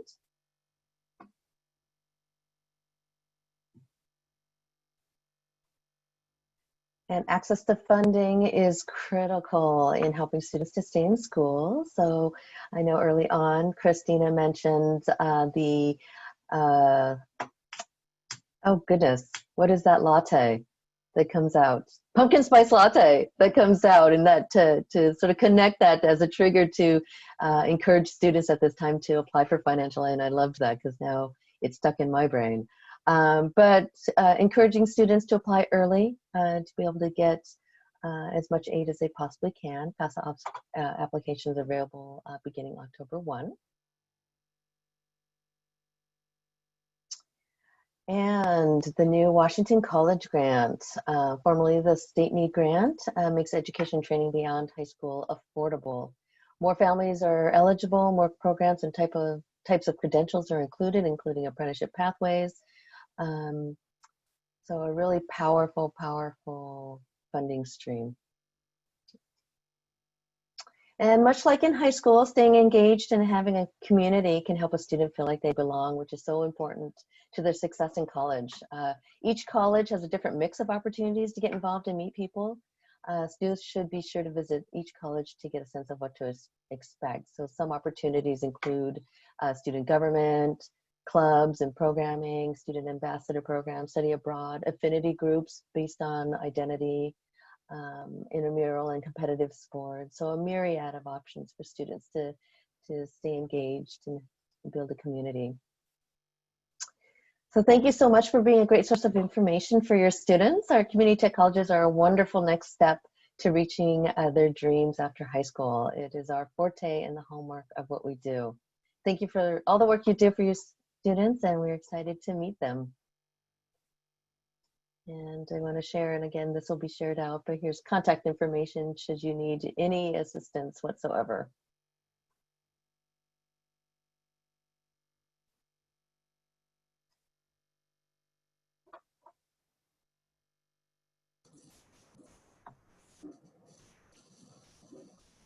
You're muted, Megan. I am muted. Of course I'm muted because I was worried about my dog barking again. Anyway, folks, thank you so much to Ha and Jamie. Well, I'm excited to introduce Julie Garber from the Council of Presidents to kick us off to learn more about what the work they're doing.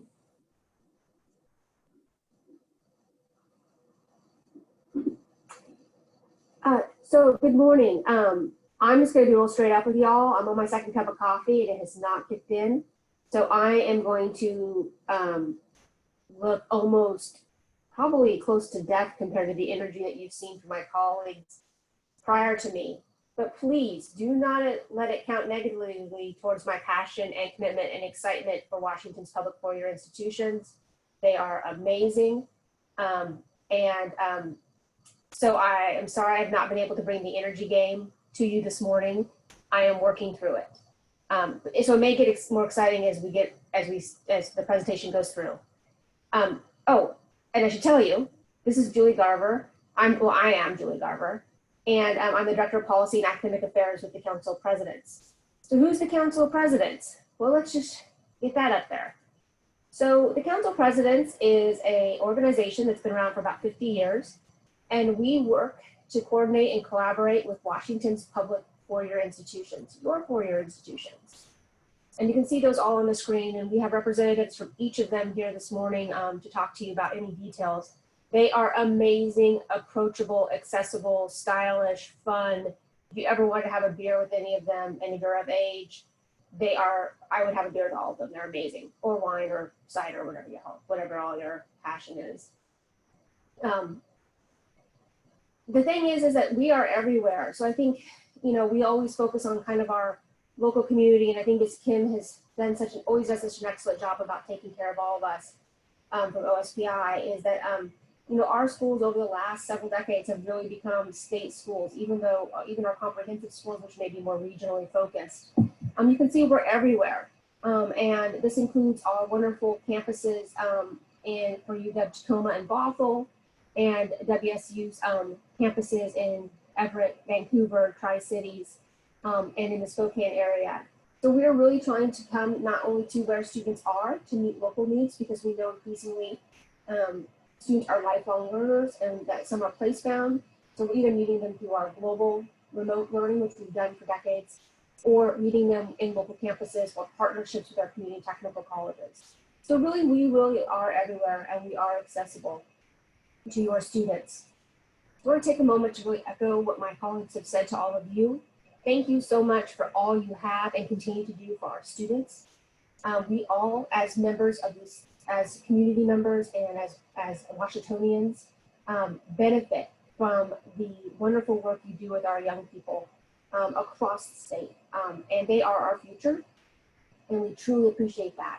We want to let you know that we're in this together and that this is a shared experience, that many of the people you'll talk to in our institutions are experiencing and living this just like you are. Either they have kids in K-12, they have kids in, or nieces and nephews in college or university. And then just all of us as independent people are, you know, living through this together. So we are empathetic, and we are understanding and compassionate about everything that's been going through. We do appreciate all the work you've done and look forward to continue to partner with you as we move through this historical moment. I'm going to change up my presentation a little bit from Tuesday. I thought maybe this might be a better flow. Yeah, we'll see how it goes. So the first thing I'm going to talk to you about, I don't know about you, but I'm not much of an oral learner. So I always like to have no idea where someone's going with their spiel. So I'm going to kind of map this out for y'all. I'm going to talk to you a little bit about our sector, and then what you can kind of expect coming in for fall admissions 2021, and then some just policy updates as we move forward. So here's the students we serve. So I think it's really important to know is that your public four-year colleges and universities serve your students. I'm often amazed at the common question I receive is whether, because there is a misperception about the selectivity of bachelor's degree offering institutions in the state of Washington. We are very accessible, and we are serving your students. So as you see in your classroom and in your school, the diversity of students, and I mean diversity in the broad way that is focused, that you see in your classrooms or in your schools, is who we see in our institutions as well. We serve students who are facing housing and food insecurities. We have students who are parents. We have students who are grandparents. We have foster youth or youth in care. We have increasingly diverse student population with nearly half of our students identifying as people of color. Over a third of our institutions identify that we're able to identify as low income, and that is measured through the type of financial aid they get. And increasingly, we're seeing you know, these diversities become much more heterogeneous than perhaps the homogeneous population we may have seen a decade or so ago.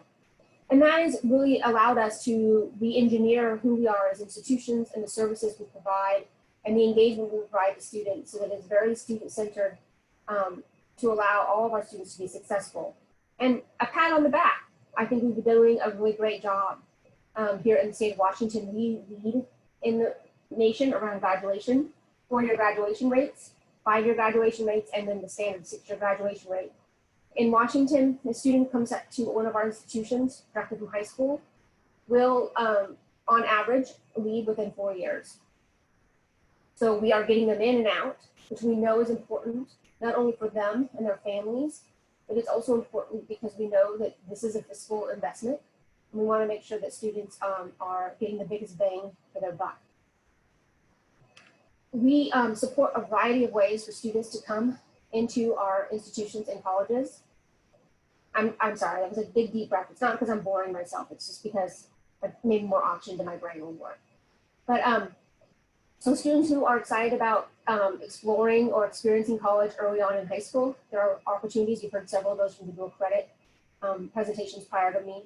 We also have students who may want to consider a local, one of our incredible quality, nationally recognized community of technical colleges, and they have a pathway to us through that. And then we have remote learning. So we have remote learning at all of our campuses.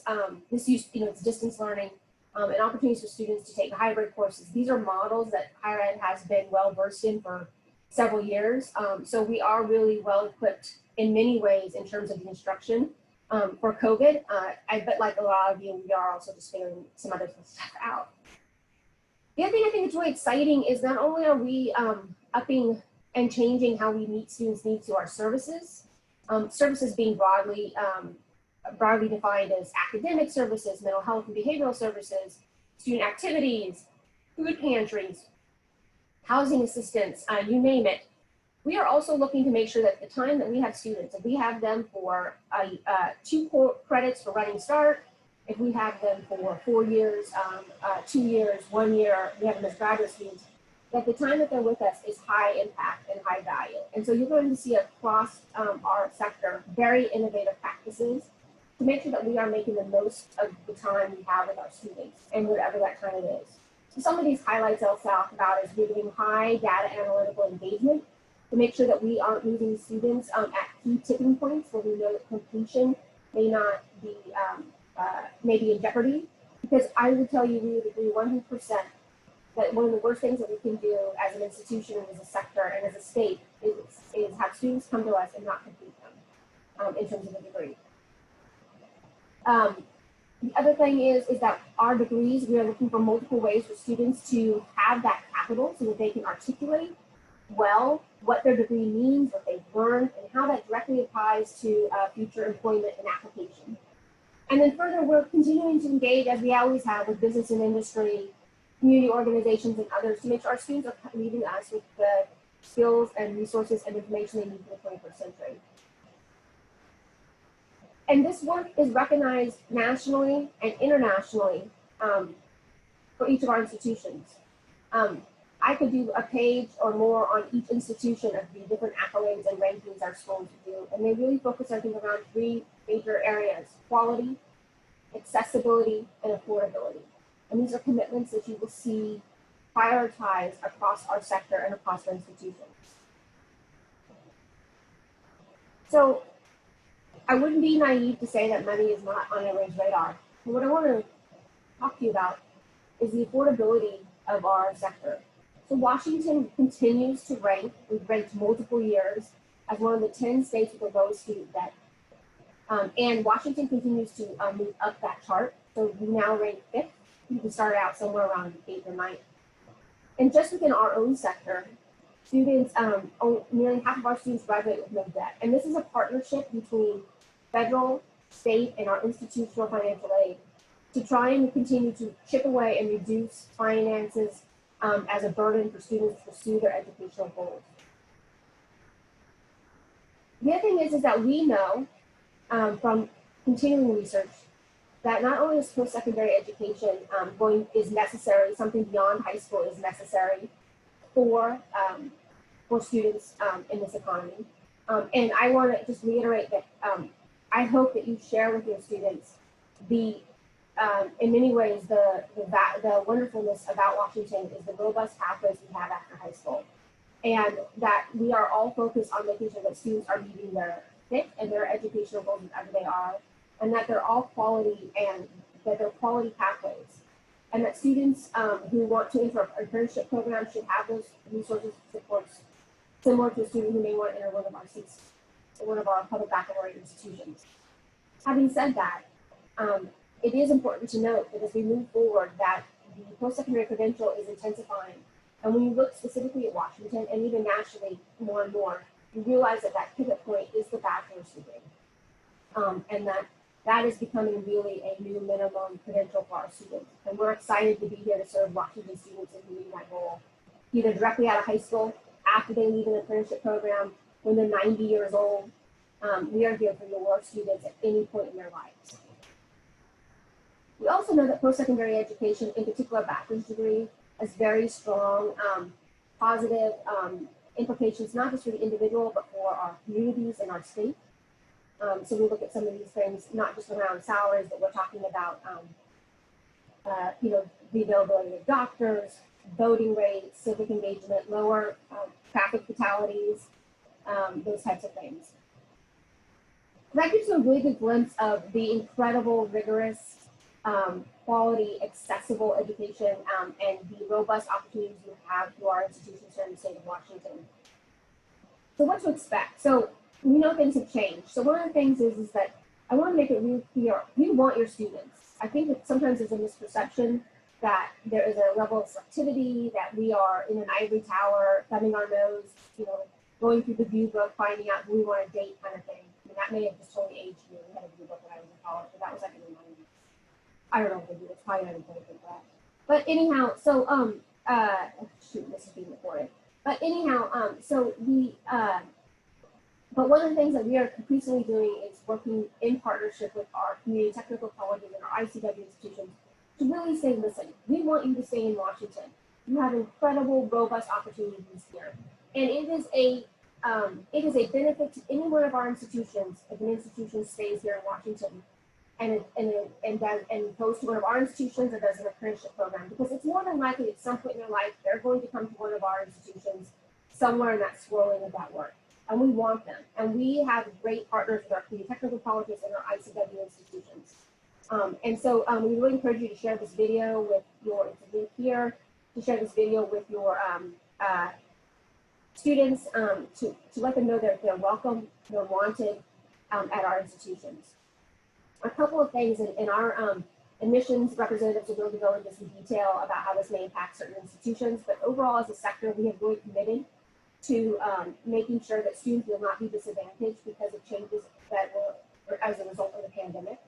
We have set up an intensive FAQ. It's currently being updated to reflect winter for quarter schools and spring for semester schools, and then some updates for fall. It's some of the things that are kind of on the meta level that you can know is that we are continuing to integrate flexibility into the admissions processes. We've had a wonderful partner with WASAC about making sure that we can address some flexibility in our minimum admission standards that WASAC spoke to earlier. We're also temporarily suspending the ACT SAT for fall 2021 for admissions. And from the last webinar, this will also not be a requirement for the scholarships as well, so there's not that weird disconnect. Also, in addition, students who took high school courses and got a P in the spring will not be negatively affected. But we do want to make sure you're having conversations with students about the option of a P grade. It's not totally completely relevant going into the fall, since most districts have not returned back to an AF grading system. But if their P is an option and they're taking a college course, so this would also impact where they start college or high school, we really want students to think about the potential impacts. And there's a much more detailed question on our FAQ, which I'll give you a link to soon here. Here's the link. Here's the link to the FAQ, and I'll also have the resources page. So a couple of things as we're looking, because it seems that as we're looking into the future, is that our institutions are at the very top of our focus is the safety and health of our students and faculty. That is why most of our institutions are primarily remote learning this fall. And we want to make sure that students are safe and healthy, because as you know, in K-12, when students come to your classroom and they aren't healthy and they aren't in a safe place, learning is challenging. And we want to make sure the same thing exists for our students. So the other thing that's different about higher education is we never closed in the spring. We've stayed open, and we have really basically just transitioned our brick and mortar to remote learning. So students are still getting the plethora and the wide range of services that they would get on campus. So if it's academic advising, mental health counseling, career services, tutoring, we have all transitioned those services over to remote learning so that students can engage in those much needed support services in their education. In addition, we are continuing to make advances to make sure that technology is not a barrier for our students during this time.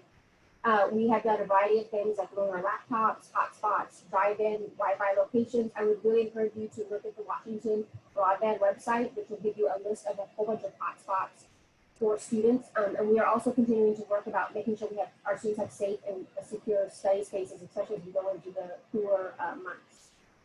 And finally, I cannot emphasize this enough. I have two nieces and nephews who are in college, and I'm always taken back by their sense of lack of agency about asking questions. I cannot reiterate enough to you the accessibility and friendliness of our institutions to want to engage with students. As you know, when students come to college and university, they become the sole information provider and recipient. And so the ability for us to engage our students as early on as possible about being agents in their own destiny and in their own college level. And this is for all students. And we know that sometimes this can come from students who may have a more privileged background, but we really encourage students to reach out and engage. There is a lot more flexibility, even prior to the pandemic, many of these processes, and students need to engage and ask questions, and that's what we're here for, to help meet these students' needs. So we are here to help. I know, and I've seen a couple of the questions already in the queue about considerations as students start talking about fall 2021. I think it's really important, especially as we look at young people where they are kind of around human development and the ability to kind of think things through sometimes, is that this is a moment in their education journey. This is not what it will look like forever. And so they really need to have the eye on the prize. We really encourage students to make sure that they are matching the institution they want to enroll in to the goals and needs that they have. One of the biggest things that we do with a misnomer in higher education across our country is undermatching. And so we want students to make sure that they are striving to go to the most competitive schools that they believe they can go in. And if you as counselors believe that students can apply it elsewhere, encourage them to do so. And we have continued to work to make sure that our students are coming in and out for degrees, and that we are an affordable option here in Washington. As I mentioned before, so we'll go over this too much, is that, we are much more familiar with remote learning. This has been an essential part of our education modality and pedagogy for years and decades. And we have are constantly changing this with the, with recent evolutions in this modality, like MOOCs and hybrid courses and online courses and all types of things. So we do have quality remote learning experiences. Some of the things to just consider, and you'll get this slide later because I know the print is not totally presentation friendly. But as you're weighing options, there are potential drawbacks to not moving forward. So one of them is that admissions often admit students for a particular term or a particular year. So depending on an institution, a student may have to reapply if they choose not to continue. Excuse me. We also know that if students if the students take some type of post-secondary education that's at a different institution, they are then viewed as transfer students, which will change their status and may have an impact on scholarships or financial aid. We also know that the more students put off going to school, it's likely that delay will snowball into future delays for their education. And as we all know, life gets busier as you get older. So a couple just direct policy updates. One is we have finally, we are in our last, we have implemented the final stage of the dual credit legislation that was passed a few years ago. So we had equivalencies for AP, IB, Cambridge, and IB. So you can see those. The WASAC lookup tool is being updated as we speak. If you have any questions, please don't hesitate to reach out to me.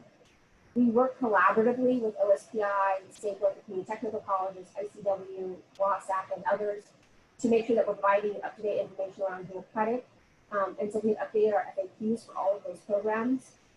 I'm hoping within the next month that our sector will finally be able to post a dual credit tool that we've been looking at that really shares our philosophy, our approach, and our work towards dual credit from the Washington's public career institutions. And as was mentioned by my colleagues from WASAC, OSPI, State Local Community Technical Colleges, please view the different dual credit webinar series that we're holding over the fall. And if you can make those, it would be really great. They're going to provide some really, I think, actionable work. So overall, a couple of final key takeaways. We want you to know that we are excited to welcome Washington students. We want your students. So we hope you will have them come to one of our schools or one of our great partners. We want to grow our own. We want to make sure that students are coming here, they're staying here, they're raising their families here and making it in the community. So let's do this together and work to reduce barriers so that students can attend one of our 50 amazing institutions. And finally, please remember your students are our students. As your students are dealing with a variety of barriers and a whole new dynamic in life that they have lived through, those students are the same students that we're serving. And we are constantly working to make sure that our services and our academic programs are meeting the same needs of those students and they'll be successful once they go out into the pursue their career and work. Finally, a couple resources. This is the FAQ around COVID that I mentioned. There's also much more information on dual statements and other resources. These are facts and figures about our sector, everything from financial aid to transfer. And then this is more information about our sector that's more policy. So this is where you find information on SBAC or ACT dual credit. So here we are, here's our contact information, here's our institutions. Like I said, please do not hesitate to reach out to any of our institutions. They're incredible people. I reach out to them all the time. But if for some reason you want to reach out to just one person with a question, always feel free to reach out to me. My door, email are open as well. Thank you very much for this opportunity. And I will kick it back to Megan and Dan. Thank you, Julie. Next up, we have Terry from Independent Colleges of Washington, and then we will take a short break after that. So I will turn it over to you, Terry. Good, Jana, thank you, and good morning, everyone. I'm in that unenviable spot, right, of being that last presenter before a break. Too bad it's not happy hour, but a little early.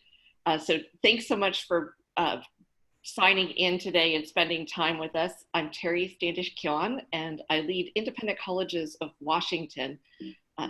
Independent Colleges of Washington is a membership association of 10 private not-for-profit colleges and universities, 5 in Eastern Washington and 5 on the west side. So you'll see all 10 of our member colleges here. And really what I wanted to start with this morning is just a little bit more about our 10 as a family. You know that, that we are high quality and academically rigorous campuses. You might not know that we have been here in the state of Washington for more than 135 years, that we're serving your students. As Julie said, we're really part of the higher education ecosystem and the team here in Washington that wants to grow our own. We do serve students from all 39 of Washington counties, and we produce 20%, so 1 in 5 of every bachelor's degree earned in the state of Washington comes from one of these 10 colleges. Just as Ha and Julie had done, I really do want to make sure that you know how much we are centering our work with respect to diversity, equity, and inclusion. The majority of our member campuses have a DEI officer at cabinet level looking at our higher education institutions from a system perspective and not just serving the needs of students, but looking at the courses that we teach and how we teach them, systematic bias, and we've got really active racial justice action plans underway. And I just wanted to provide those links for you so that you had them. If I could, just to shake things up a little bit, I've got about a 2-minute animation just to give you a sense of who our students are and a little bit more about our campuses. So let's get that started.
thank you just for sticking with us through that overview.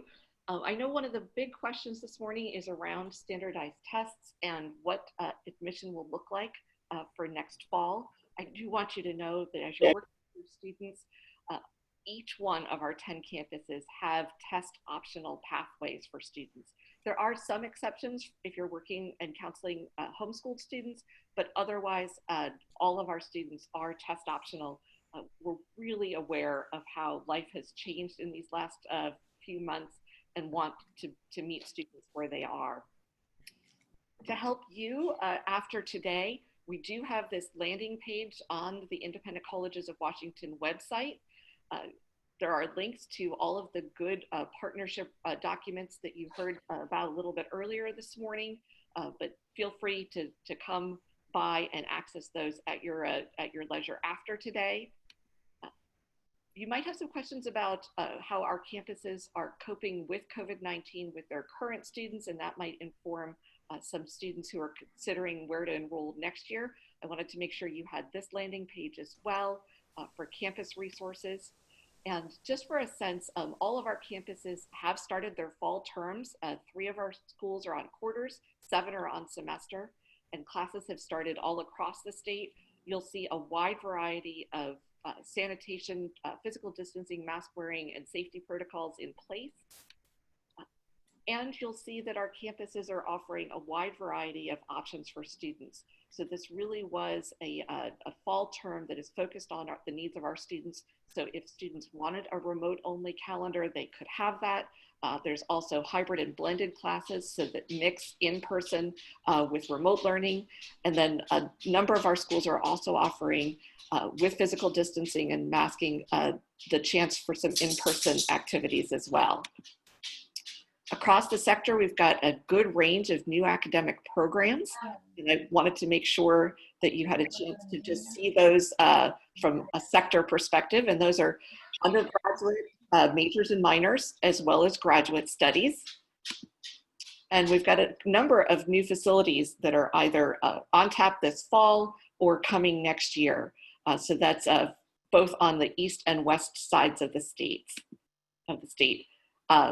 In terms of when you're working with students who might be a good fit and might want to consider our campuses, please reach out to our directors of admission. In just a minute, I'll share the transfer counselors as well. All of our schools are accepting applications from direct admission students, but also we very much want to work with your students who might be transferring. So help us reach out to your students now and work with them all the way through the process.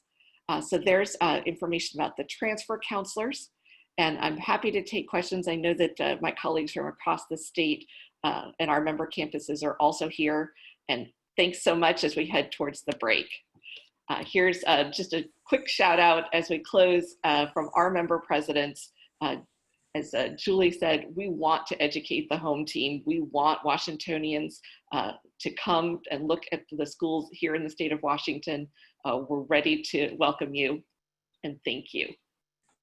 Excellent. Thank you so much, Terry. Okay, folks, we are going to take a break until 10:25. And at 10:25, that is when we're going to kick off Q&A. And I will tell you, after Tuesdays, it's very cool. Lots of great questions, fantastic answers from our panelists. So we'll check back in at 10:25. Enjoy your break.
Okay, folks, we are going to bring you back. It is time to start the Q&A.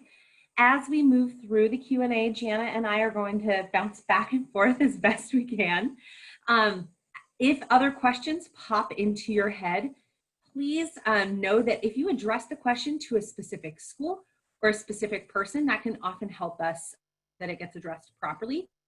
Parents, if you have not already, it's very helpful to us if you change your name. So it says, like mine says Megan, UWT, Jana, EWU, so that our guests can see which schools are attending the panel today. Okay, and then of course the reminders about mute, like I need that reminder, but whatever. Jana, you want to go ahead and kick us off with our first question? Sounds good. All right, the first question is for, trying to find the right one to start us off with. I thought I had it. This could be for WASAC and or colleges, but do you always encourage a 4th year of math?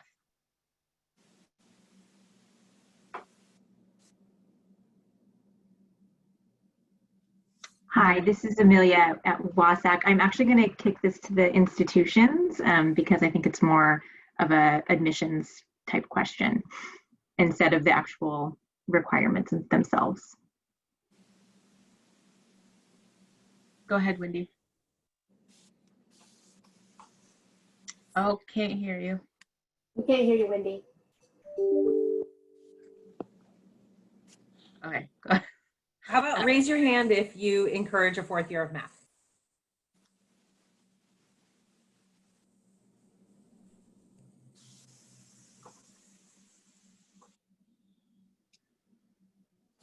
Okay, excellent. This question I think is good for probably Christina. Will the Washington College grant via the Workforce Education Investment Act be automatically applied to students' state financial aid awards?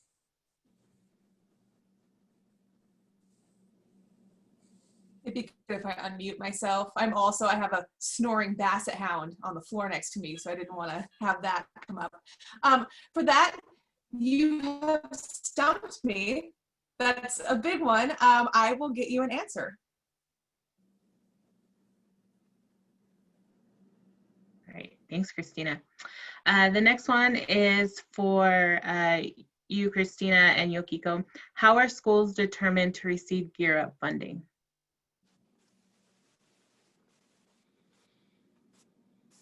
So for Gear Up, they're determined, and hopefully my connection is okay.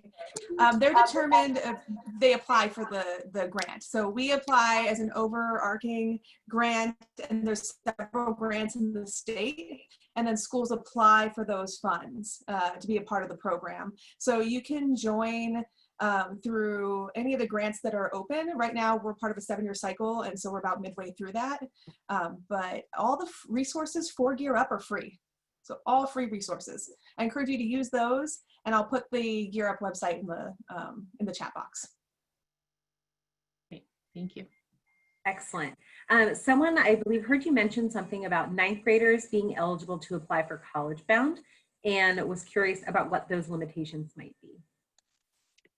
I would be happy to answer that question. Can you hear me, first of all? Yes, we can. Okay, great, because my power went out at my house and I had to go to the office. So, hi, I'm back. So yes, for 9th grade students to be eligible to complete College Bound applications, it's a very small subset of students.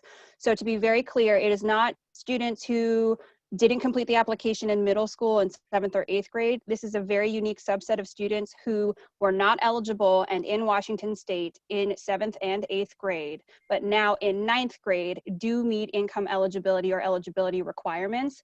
And those students are automatically created applications through a data exchange that we have with OSPI. So those applications are generated by us and then sent, and previously were sent to the school buildings to get disseminated to the students to complete the application.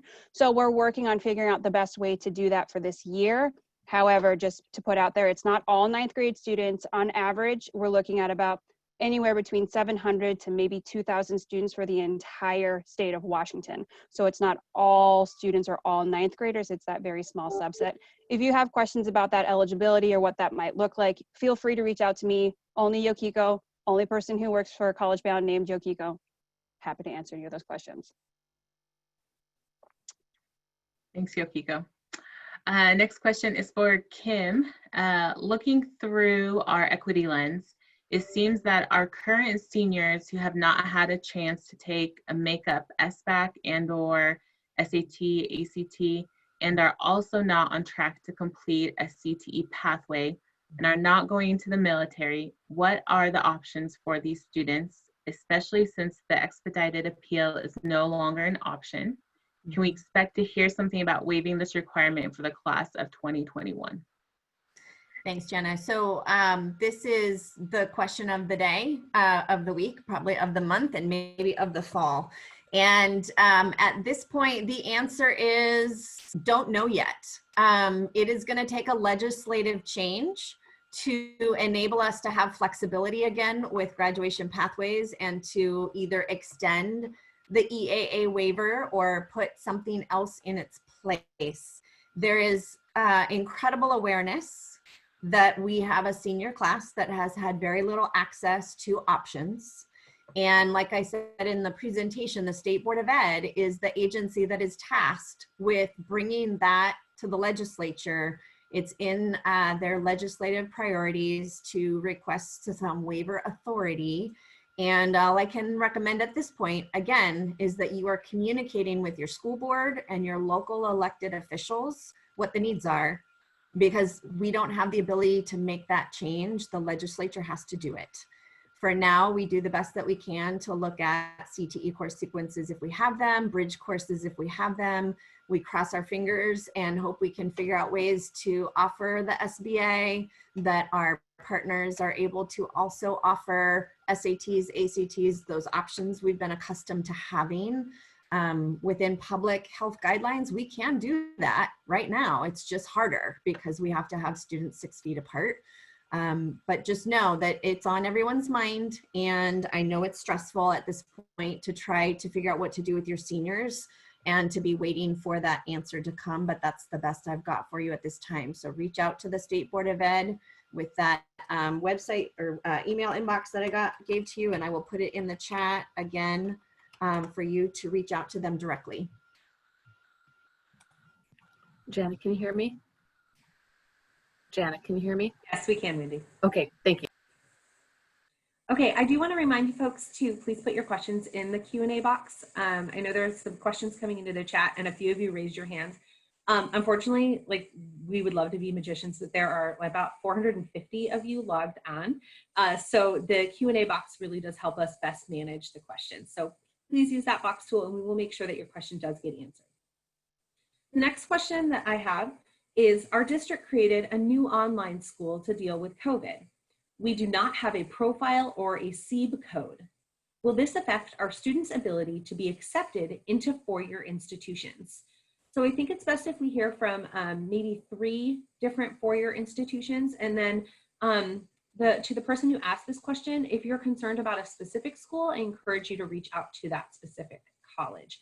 So can we hear from St. Martin's, WSU, and I'm just picking randomly, Central. So I can get started. As far as St. Martin's goes, it should not affect your students' ability to be admitted. We will work with you to make sure that we can input something into our because we use Slate, our system, but it shouldn't affect your students' ability to be admitted at all. This is Wendy from WSU. It would not affect your students' admissions at Washington State University either. And we'll figure it out in terms of how to get it into our system. And again, if you have a student that you're concerned about, always reach out to us, any of our campuses. Thank you. And that is the same for Central as well. Great, thank you. Next question is, are all Washington State colleges test optional for 2021? I guess who is not test optional for 2021? Let me ask the reverse.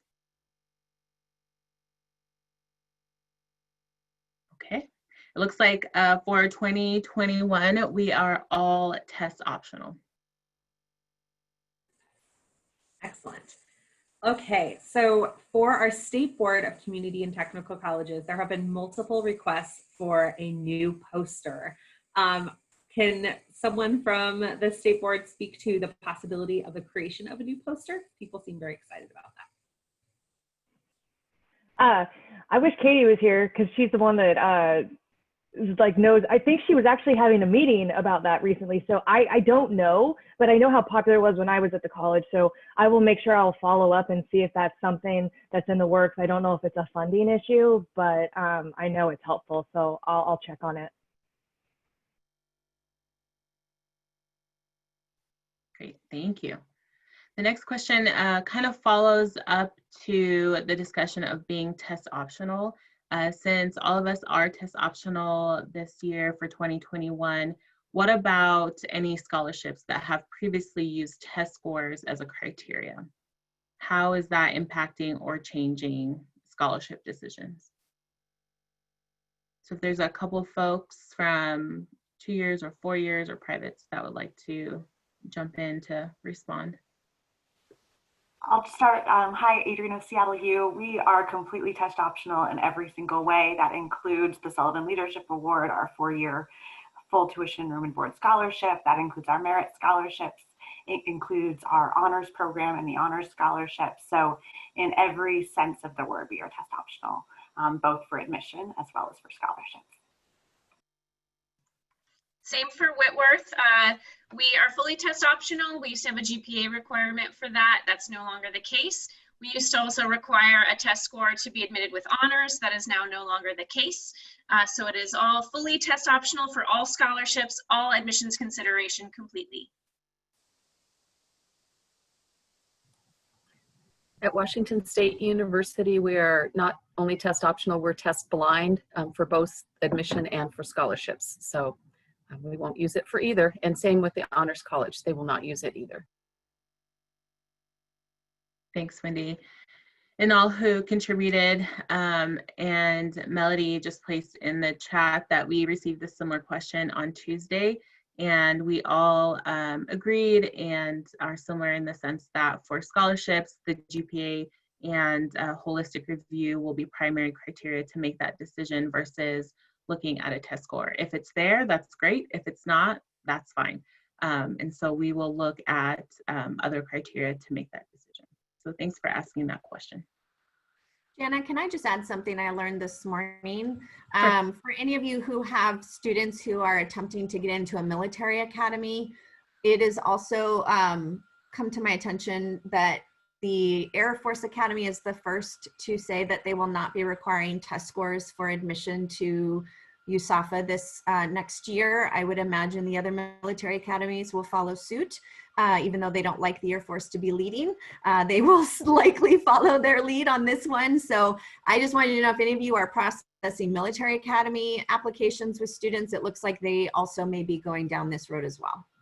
If the kids have them, please put them on. But if they don't, I think we're going to make that exception in those committees as well. Thanks, Kim. Okay, our next question is about the application waivers. So how might a student access an application waiver since they weren't able to register for the SAT with a College Board waiver? And I know that there are a lot of different ways that colleges provide waivers. So let's hear from just a few folks. Jocelyn from UW, Claire from Gonzaga, if you could chime in on this, and Western. Tina. Sure, I can start for the University of Washington and the coalition application. There's 5 questions. NACAC and SAT waivers are one of them, but also if they qualify for free reduced lunch. Or if they're part of a federally funded program, so they automatically qualify that way. And if they can't through those 5, check yes to one of those 5 questions, then they can reach out to us and we can address their situation individually. Similarly for Gonzaga, students, one of our unique ways is we have an alumni application fee waiver. Any alum who graduated from Gonzaga can submit a fee waiver for a student. But additionally, if you are having trouble getting any sort of waiver, please reach out to us in our office, and we're happy to work with students. And specifically, if we get an email from a counselor expressing a need for a student, we are going to waive that fee. We want to remove that barrier at any point if that seems to be a barrier for a student. Hi everyone, Tina Castillo here from Western Washington University. Our answer is also really similar to Jocelyn and Claire's. On our last page of our application, for the application fee waiver, which is $60, we do have those options, boxes that students can check, with the application fee waiver being one of them. However, if they don't have that because of tests being canceled due to COVID, there are other options they could check if they receive any sort of financial assistance. And then there is that other box that students can check if they don't see their situation listed there, that they can write in their reason for requesting a fee waiver. Generally speaking, it's pretty straightforward to be approved for an application fee waiver. And in the event that it's not, we reach out to the student to let them know whether or not they were not accepted for the fee waiver, or if we need any additional information. And as always, your students can reach out to their admissions counselor for more information on that. Thank you, Tina. And Megan, is it my turn? I lost track. Great. Okay. So I'm going to put a plug in before the next question.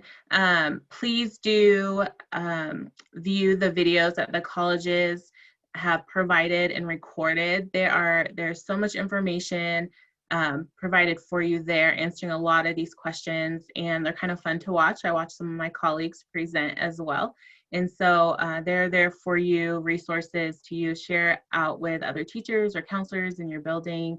Not necessarily for students, as we mentioned before, but definitely pull information from there to help you throughout the year.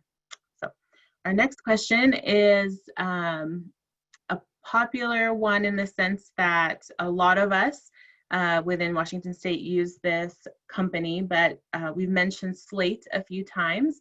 So there's a counselor asking, what is Slate? And purpose of it, and how do we use it? And Eastern just got onto the Slate platform as well, but I'll have others who have used it a lot longer than we have talk a little bit more about Slate. So a couple of folks would be great. I know Seattle Pacific has had it for a while. Go ahead. Sorry if you hear some construction in the background. Okay. Yeah, Slate is basically like our Naviance, I guess. So it's how we track students. Many of us use it as a platform to have our own applications, in addition to shared applications as well. So it's just the way that we are able to interact with students and keep track of their information. So it's more internal language, I guess, our system of keeping track of students, our CRM. I wanted to jump in and say that slate.org, which is a free resource available to high school counselors, can be utilized by all schools that are using Slate, which here in the state of Washington, quite a few of us are using it. Bothell, SPU, Whitworth, Tacoma, Eastern. There's several of us that are using Central. I see Mindy raising her hand. So if you are not signed up on slate.org right now, I highly recommend you do it, because for one, it's free. You'll be able to upload documents directly to the colleges. And if the colleges allow you to see your students' decision letters or decisions, essentially, they can do that too. So you can actually get up-to-date information about your students' admissibility through slate.org. So I highly recommend you jump on it. You can also utilize slate.org to post any events that you'd like admissions folks to come to your schools. And it's just a great way for us to communicate with each other. So highly recommend you get on slate.org if you're not on it already. Awesome. Thanks so much, Dennis. There are a lot of us using it. Okay, so the next question is a long one. And so Heidi, who asked this, I'm going to try and do it justice. So if a student opts to enroll in a fully online program that is offered by their school district, that is not the distance learning / hybrid model offered for students hoping to get back in the building, will the online learning transcripted classes be looked at differently or accepted by 2- and 4-year colleges? The program in question is Ingenuity. Students do work online and have proctors for grading. This is new this fall.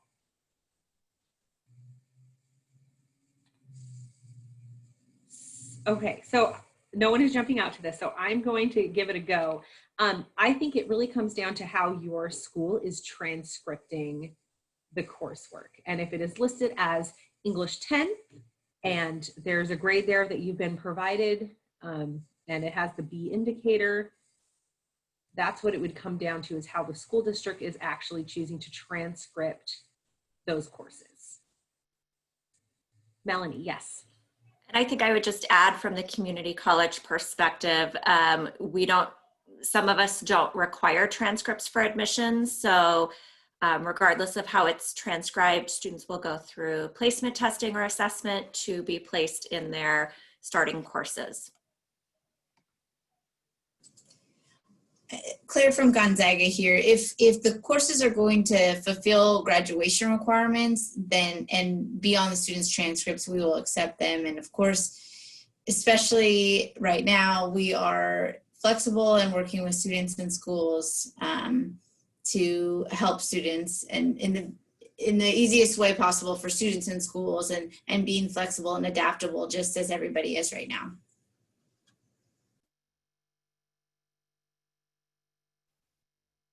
All right, thank you. Next question is for Wendy in specific. For WSU's Regents Scholarship, is it a need or requirement for test scores? No, we're not using test scores for any of our scholarship programs at this time.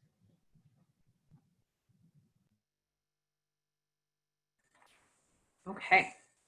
What if students cannot get through Algebra 2 due to either a math disability or have not been able to pass it due to a math being historically difficult for that student?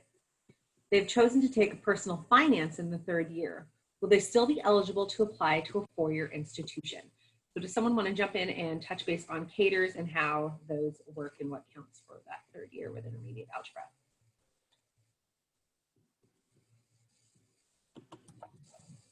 Thanks, Wendy. I can jump in on that and just indicate that all of the public baccalaureate institutions have some flexibility. There are some limitations to our flexibility. And so I think that conversation would be best to have with the specific college or university. We can waive up to 3 CATERs by law. But if it's, we just really want to make sure that at the end of the day, students are well prepared academically. And so if the student, if you're concerned about a particular student, I would reach out to the college or university that they're planning to apply for and have that conversation. We just want to make sure that students are well prepared for what they're going to face in college. And we also have placement exams that students would need to take in order to be placed. It would not preclude their admission. It doesn't just automatically rule them out. So I think it's worth the conversation.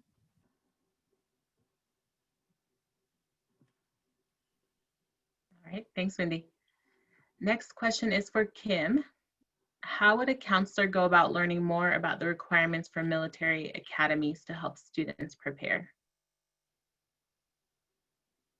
Thank you.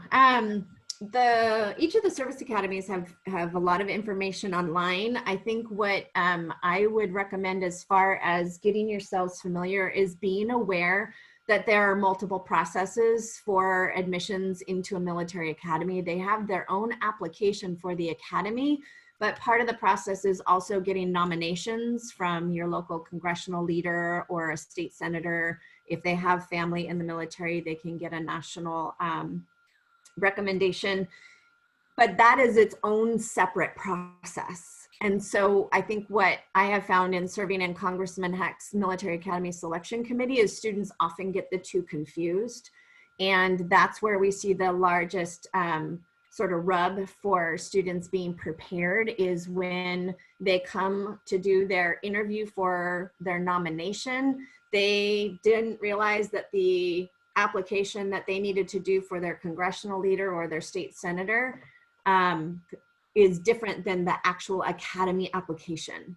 And so it's really important, if you're advising students, they should be starting junior year to look at this and to look at not paying attention to the academy deadlines as much as they're also paying attention to the deadlines for their nominee, whoever's they're seeking a nominee from. So whether that's a presidential or a state congressional leader or a state senator, that's the biggest rub. And then the other thing for those of you who are looking to try to, do some more advising for students wanting to go that route, there are medical exams and candidate fitness assessments that have to happen.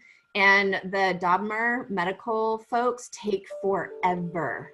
So please get your students to jump on that part of the process as quickly as possible, because we've had numerous students who have come in to do their interview, we've given them a nomination, and then we find out after the fact they've been disqualified, and it takes a slot from somebody on that slate of nominees from the congressman who could have put someone else on the slate, but the medical disqualification is frustrating.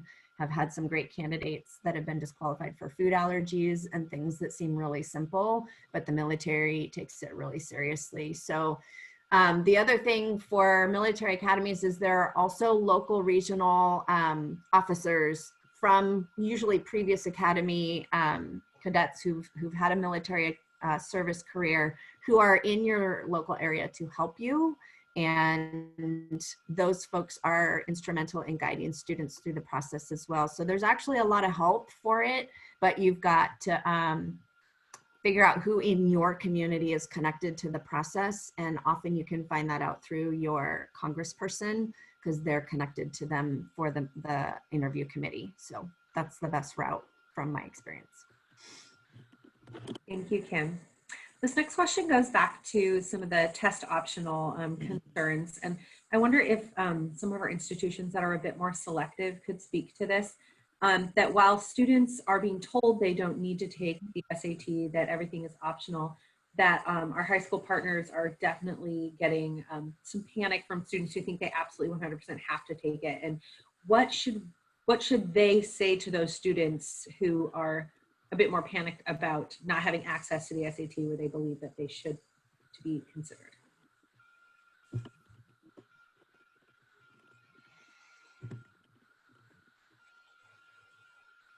Yes, I can say something for the University of Washington. Sure. Yeah, we're also experiencing a lot of those. It's just kind of mistrust that we're really not requiring them. And while we can't say like WSU that we're test blind, I can tell you that our readers are not going to see the scores if they are provided. We're only using scores for a small subset of students who might otherwise be waitlisted, who might then be admitted to the university. So it's a small number of students. And I don't know, when we're having conversations, we're just trying to remind students, like, we're all living through a pandemic right now. It's not safe to go out and take these tests if they're even offered. You don't need to fly. I've heard of some counselors saying that they have families flying to other states and locations, and it's just not worth it in this time. So that's kind of what we're saying. But curious to hear what others are saying as well. This is Claire. I would echo that. We really just want students to be safe. We are using a holistic review process, and that's been mentioned, and we have been. We are just taking the SAT and ACT out of that equation and looking more so at the curriculum and the GPA and the activities and the writing. So really looking at everything as we always have, just taking that SAT out, and please assure them that we do not need it. We do not want students to risk going to take an exam if it is not safe. Nancy, I would also offer, Nancy, hi Nancy, ask a question. If you have a student who's just in panic mode, we are here. If you need one of us to talk to a mom, I know that anyone on this panel would be happy to answer the question for you, so that maybe that can take some stress off of you. So.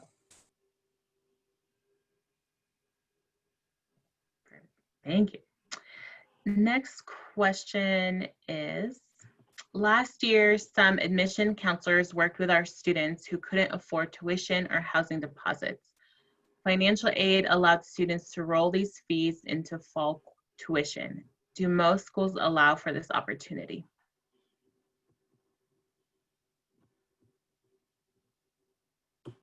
So Melody, if you can respond to that. I saw Jocelyn shaking your head, and then Central, Mindy. Yeah, I think most schools will let students defer their deposits, not necessarily waive them. So it's just a difference of language. So that way they can use financial aid and other kind of outside resources at that time to cover those deposits. So I do think most schools have a way for students to request that. And they would just be working directly with that admission office to do so. And I would agree. At Central, I would say it's not as publicized as maybe I would like it to be, but definitely the students who reach out and ask about that, we would defer that and put that onto their tuition bill, which then financial aid could help cover. The only thing I would add, I think for the University of Washington, all of what was said applies, but really critical that students are filing Fafsa or WASFA so that we know what their financial situation is. Excellent, thank you guys. Last spring, our teachers were advised to not give a grade of P for passing for any classes, being told that universities would convert those into a C grade when they receive the transcript. Is this true? Okay, Abby, can you respond? And Ruth, please. For St. Martin's, it's not true. If the students received a pass, then we take it as a pass, and then we will look at their overall GPA as we're reviewing their transcript. So it doesn't make a difference to us. Yeah, same as Whitworth. We'll take it as you're calculating it. So however the school is indicating it, however you've calculated it, we take it as a P. We're not going to recalculate that as a C. We understand that these are really difficult times, and we're going to give students every possible, sort of consideration that we can. If I could just add, on behalf of the Washington Public Universities, none of us are recalculating a pass into a numeric grade. And Julie from Council of Presidents might have mentioned this a little bit earlier, but there's a really good FAQ that the Council of Presidents have put together that identifies a number of policies that all of the public universities have agreed to. So that might be a good resource for you also. Yeah, I have put, this is Julie. I put, oh, hold on a minute. Oh, hi, this is me. I have put the link in the chat, and then it's also on our it's also on our PowerPoint. So you'll get it probably 100 different ways. Perfect, thank you both. Do any of you provide a virtual presentation on financial aid that is a general presentation versus just related specifically to your school? I do this all the time. And I think that there are a few of us who do as well. So feel free to reach out. And for the 12th year campaign, we also have a pre-recorded. So we have one that you can give yourself that's a slide deck with the slides listed out. You can read it. Or you can just hit play. I pre-recorded it and you can just let it go and send it to your students. And so we have two options for you. And they'll be on your keys. WSU Vancouver offers a financial aid A to Z workshop most weeks. So we're happy to chat with anyone. We could even do high school specific presentations. Fantastic, great answers. Do any of the college applications allow the students to use their preferred name after entering their legal or dead name one time? Lots of yeses, lots and lots and lots of yeses. So that's very encouraging for your students who would like us to address them by a different name. Thanks, Megan. Do all Washington four-year schools accept parchment/Naviance application materials? So head nods yes. Is anybody a no? Okay, looks like we're all yes to that question. And as someone who helps receive transcripts, parchment is a godsend. Just throwing that out there. We love it. Does your school offer significant financial awards for national merit semifinalists? A full ride possibility? Of course, I would think there would also be eligibility requirements. I know Centralia Community College at one time offered a full tuition waiver to students graduating with a 4.0. Any information out there from someone about awards for national merit semifinalists? So I'm not seeing any hand raises. So Jen, I think that who asked this question, I think if you have a curiosity about a particular school, that it might be best to reach out with a specific situation.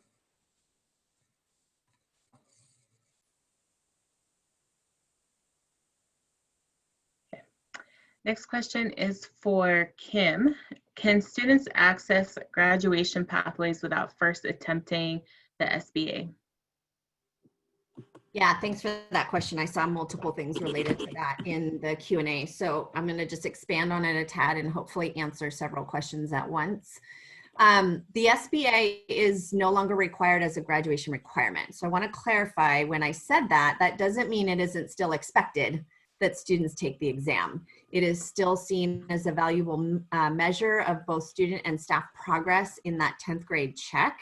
It is mandated as part of their high school and beyond plan check. Obviously, we have an asterisk there for the class of 22. But yes, it is not an expectation that students have to take that now to access alternatives to the assessment like they used to. It is a measure. It is one of many that allows us to gauge if a student's ready to move on.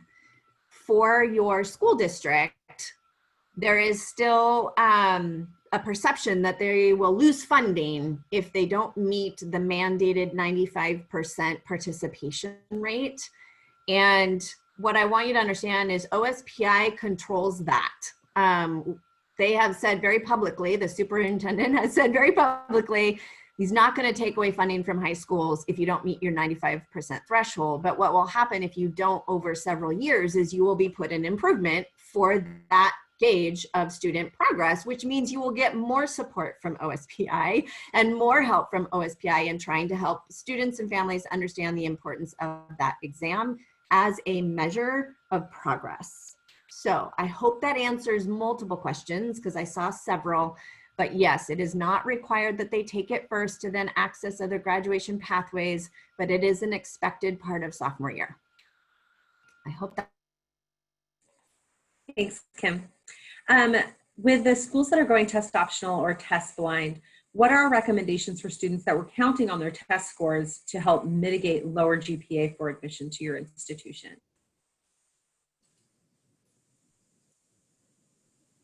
I'll chime in. If students are concerned about their test score, or excuse me, about their GPA, we offer admission interviews and we can set those up via Skype. So please reach out and we can discuss and the student's transcript and talk about, advise them in the best way. I just want to jump in. I do think it's always something where that student should contact the school directly, because I find sometimes a student will say, I have a really low GPA. And then when I ask them what it is, they say it's like a 3.7. So sometimes I think it's kind of letting them know what our real averages are, what our middle 50% is, kind of trying to see where they really place in terms of our GPA averages, because a lot of us are more accessible than people think. I said this on Tuesday's session, but you can search a school and acceptance rate in Google, and you can, I know Google's only so reliable, but it does pull from data that we provide the federal government, and a lot of us have over 70% acceptance rates. That does mean some students won't get in, but I think it's just really good for that student to connect with that admission office.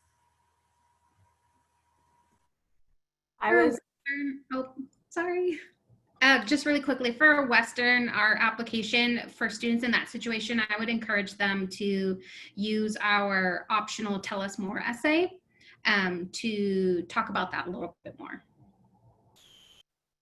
I was just going to add really quickly that those first semester senior year grades are also going to be critical. If they truly have a lower GPA, those first semester grades are really important, and many of us will look at those to make a decision. I would just add, if I was asked that question for the University of Washington, I would just remind the student that it's never one single factor that makes the admission decision. We're doing a holistic review, so it's a compilation of the curriculum, the rigor, the grade trends, the grades in the individual courses, and previously the test score. This year we won't be looking at that, but you know, a really high test score and a really low GPA, it's not going to be enough to get a student admitted.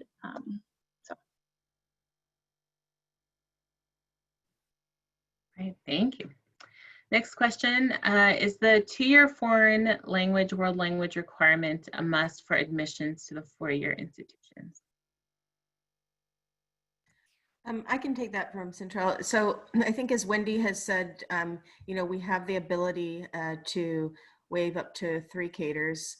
I would say that that one is the one for us that we see, and I think this is common, that we see somebody maybe has 1 year or 2 years, depending on the major that they choose when they're at the university. It may become a graduation requirement as part of their major, but it doesn't necessarily mean it'll be a barrier for entrance.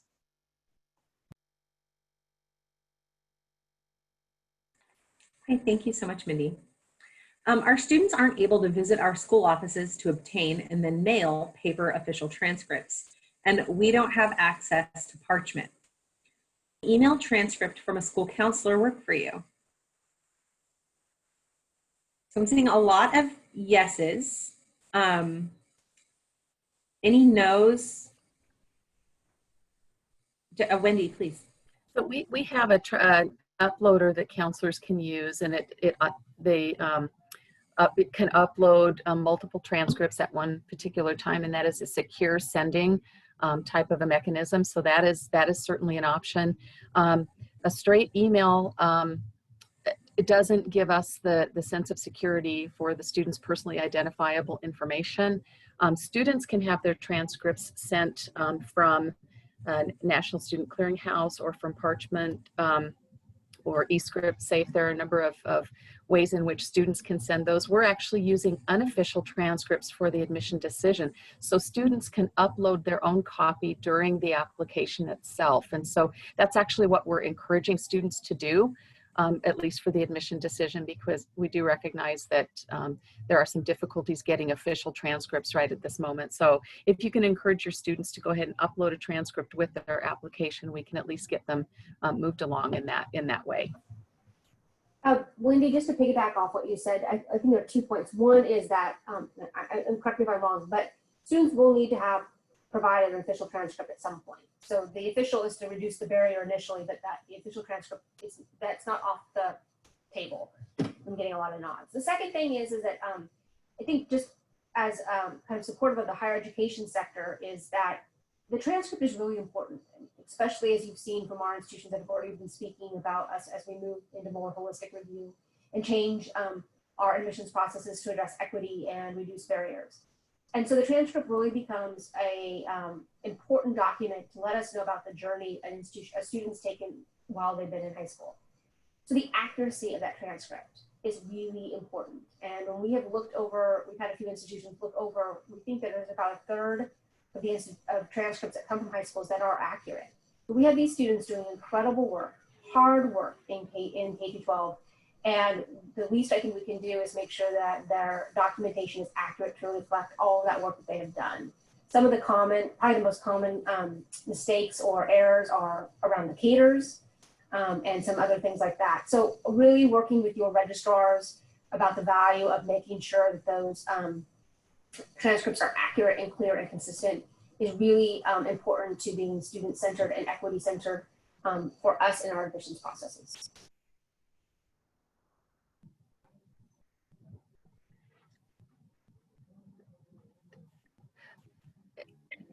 Wendy, did you have more to add? Yeah, I was just going to say, I'll put our counselor, high school counselor uploader site into the chat if I can outsmart and multitask and do that. And we have our super secret password. Last year it was 2020, and so this year it's going to be 2021. We didn't put that part, the password, in our presentation, but it's super secret 2021. I'll put the site in the chat for you. Thanks, Wendy. Couple questions that are fairly similar around PSAT. There's some concern, and is there going to be a chance that the SAT, ACT requirement will come back after this year? They are concerned as juniors could potentially start testing for PSAT this January, and wondering if that should take place, or if schools, if they're not going to require test scores in the future, is it needed for students to take the PSAT?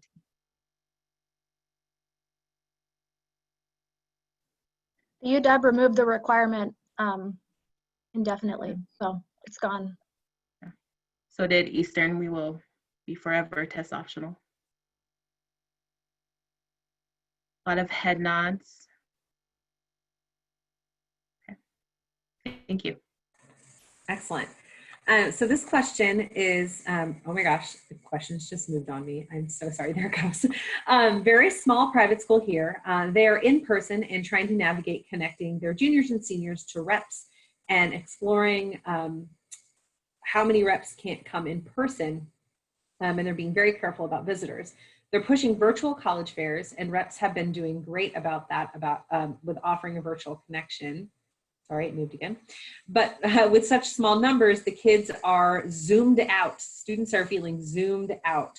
And I'm not sure what would be a more effective way. And this question prompted me, I did take a couple breaks. I do want to make sure that we were able to talk about the Pennack Fair. Did we were able to do that? Okay, great, just checking. So any recommendations on how to keep students from being zoomed out by virtual experiences and connecting with the colleges? Sorry, Megan, just to clarify, we're doing the announcement at the end. Oh, sorry. Okay, well, yay, Pennack Fair. I think that's a question that I wish we had other high school counselors on here to answer, because I'd also love the answer to that question. Yeah, because I think our staff is also getting a little zoomed out, especially sitting in empty Zoom rooms. That's been happening quite a bit. So I don't know if we have a magic answer to your question. I hope that you'll reach out to your colleagues and maybe they can provide some wisdom. I know that a lot of staff members are allowing or offering students one-on-one appointments instead of going into virtual big presentations. And so if you have a student where that one-on-one conversation might be a benefit to them, that could be a good move and a good suggestion for them to connect with the school that way. And can I just mention, there are some schools out there that are collaborating and doing joint sharing Zoom links when a school is presenting at their school with other schools in their district. And that's really, really helpful and beneficial from our end, so we can reach more students in one presentation.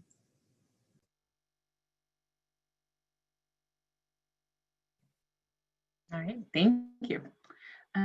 Next question is the state auditing district high school and beyond plans to determine if they are meeting all requirements? What if we are still ramping up our HSBP? The state has never been a police officer for high school and beyond plans. That is something you guys always approve at the local level. And again, it's hopefully becoming, as we ramp it up and implement these new requirements, more of a framework for guiding students through their high school experience and middle school into high school. Because as we have had all these questions today, there is so much that they need to know and so many things we need to help them understand. So I hope it's becoming a framework for guidance in your district, but you all will make those local decisions as to whether or not you've actually met the requirement. Okay, Common App schools, this question is for you. The Common App instructed us not to mail final transcripts if we submit a final report. Is that a new procedure for colleges that use Common App?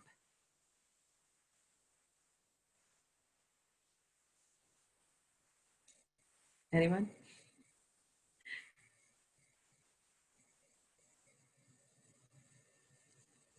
Okay. I have not heard that question before, and I'm unsure, but I can dig in and see if anyone from operations has heard. So thanks, guys. We will need the final transcript.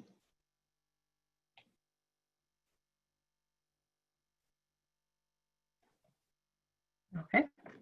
Next question is for WASAC. Are the student loan advocate modules available in any languages other than English?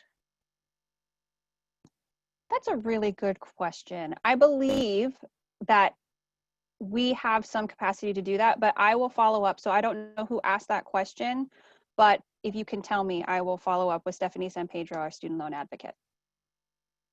Thanks.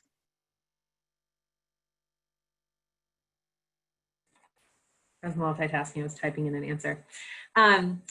All right, apologies if this has already been clarified. Students receiving IEP services can still use passing the SBA with a level 2 basic, correct, through the 2021 grad year? Yeah, I just answered that in the chat or in the Q&A too, but yes, you guys can use any combination of the graduation pathways that meet math and or ELA. It doesn't have to be the same, so you can use a level 2 for a CIA on ELA and then do something different from math, and that's totally fine. Okay, thanks, Kim. Where did my question go? Can you confirm exactly what the College Bound Scholarship will cover? Have there been additions since COVID? At this point in time, the College Bound Scholarship still commits to covering the tuition at public college rates, the required fees at that institution, and then book allowance up to $500. At this point, for any changes in terms of what College Bound can cover, that would have to be a legislative change, and we don't have the capacity to do that from a program level. But if you have questions, concerns, please follow up with us. We are working our very best to try to support students and families as best we can, but we have very limited control.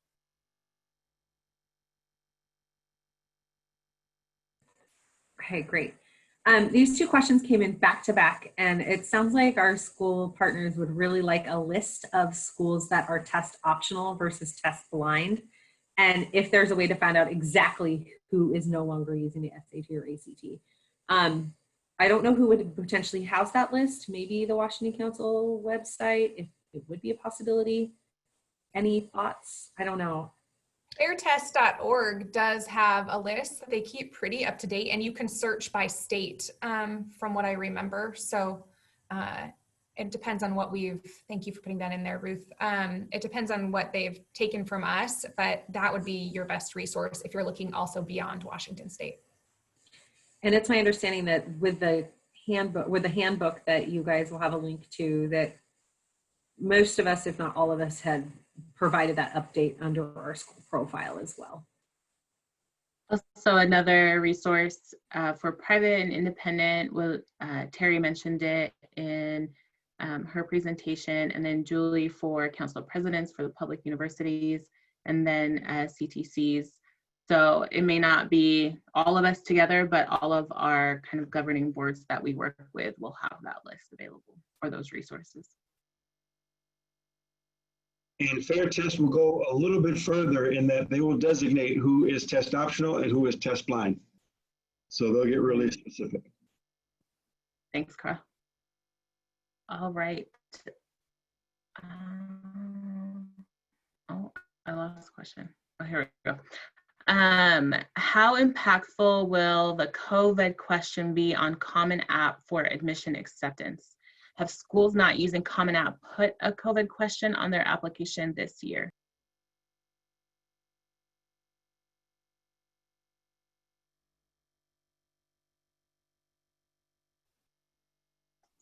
So if we have somebody who uses Common App to share. Okay. The Common, I was just seeing if someone else wanted to jump in. The Common App does have a community disruption section. So it's used not only for COVID-19, but also for anyone impacted by the recent wildfires, natural disasters, other situations that would impact their learning, their finances, their ability to be involved. I don't think it's going to be used, based on what I heard on Tuesday from my colleagues, much as necessarily something that is going to weigh in on whether a student gets gets admitted or denied, but it's really going to allow us to get to know the student, their experience, and how it impacted them, especially if it did impact their grades or finances or extracurricular activities, things that would have been considered in that holistic review. So we do encourage them to fill that out because every county, every district, every state handled COVID-19 differently, and we don't know that necessarily for every single one of your schools. So that's a really great place for a student to get to share their experience. There's also the additional information section on almost every other application. So if there's not a COVID-19 section, they should use that to fill it in. And I know Jocelyn can probably talk about the Coalition application. Yeah, similarly, Coalition added a natural disaster section, which basically has a pick list of, you didn't have consistent access to internet, a parent lost a job, someone became ill in the household. So that is just additional context for us as we're reading the file. It's really useful. And there's also a space for up to 200 words to further elaborate on that experience, which we appreciate because then they can focus the cultural statement and the other personal statement separate from COVID so they can address it in one place. Excellent, thank you. This question is anyone doing Spanish speaking general presentations for parents? UW-Tacoma is definitely doing those. We have multiple coming up. Others, I've got Eastern, shaking their head, Central, Eastern, St. Martin's, Evergreen, Whitworth. Yes, CBC. So lots of people are raising their hands. So I encourage you to connect with the school's probably visitation website or direct admissions website to see what presentations are available for your students and families in Spanish. Can I jump in real quick too, because I'm seeing a lot of questions about YouTube and how people get in contact. And just so everyone is aware, we all are having presentations on our website. So please visit us on our websites, whether that's general admissions presentations, Spanish language specifically. We're catering to a lot of different populations on there. We're doing, for Central, we're doing daily virtual tours. So there's a lot of things that we're trying to offer because again, we know your students are trying to reach out and figure out how they're going to choose colleges this year. From the four-year side particularly, we're trying to figure out how to reach those students that we're not going to be able to see in person. So there will be a lot of resources available on each individual website. There is not a catalog of any specific this is what everybody's offering. The other thing to note too is that as we are out recruiting these students, we're trying to capture their information. So a lot of, so we can be recruiting them and contacting them. So if we just put something up on a YouTube channel, we're not able to see that somebody's interested in Central, for instance. But if they come to our website and they register for one of our presentations, then we have their contact information so we can actually follow up with them. I would just say that I think it's also true that most of us have Spanish speaking staff members and can make personal connections for students and parents as needed. So just reaching out to us individually and we'll try to do the best we can to make connections. All right, thank you. What kind of language do colleges want to see in the school profile about COVID impacts? Grading policy, ? School schedule, ?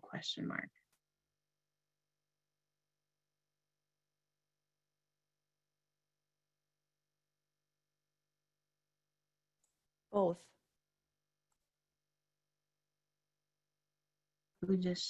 I couldn't see if someone was unmuted when they said that. I don't think it was me who did that. I don't know who it was. I was waiting just to see. But I mean, honestly, any information you can provide about anything the school did, because every school handled this a little differently. Every school district handled this a little bit differently. The more information we have as we're reading the students' application and looking at their transcripts, the better. So if you did change your grading policy, or some schools I know just completely stopped for like a month and a half, any information that we can have is just going to be helpful to the student as we're considering them. And if there's a specific situation with a specific student, I know as Wendy and others want to say, just reach out. We would love to help, and we just want to make sure we have the information that can be helpful.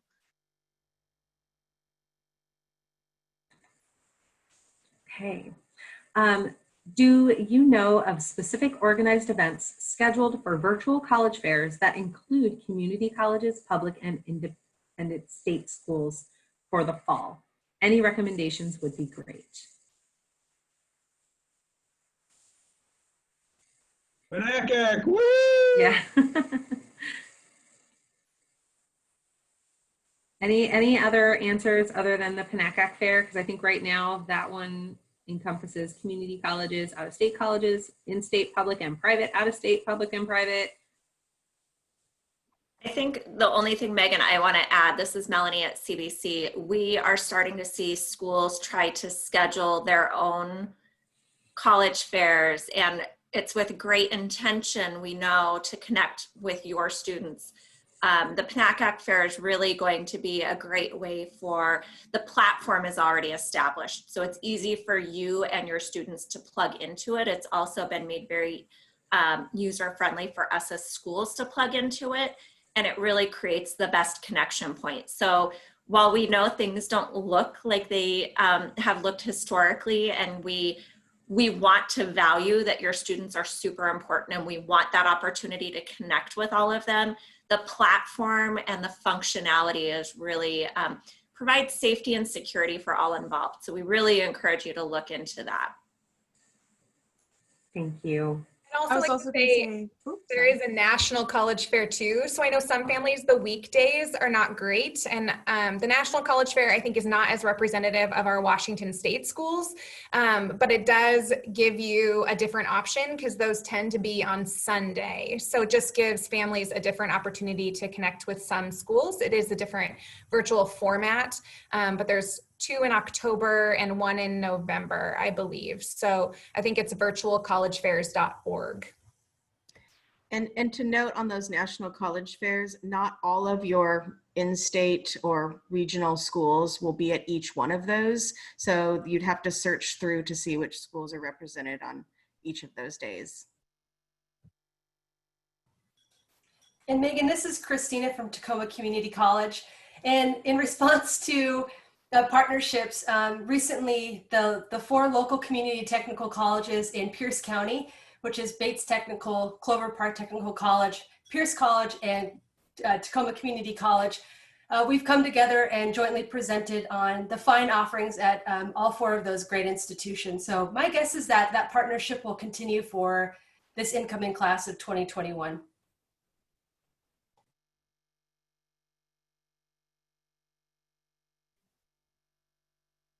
Okay. Next question, any special considerations for students selected for FAFSA verification?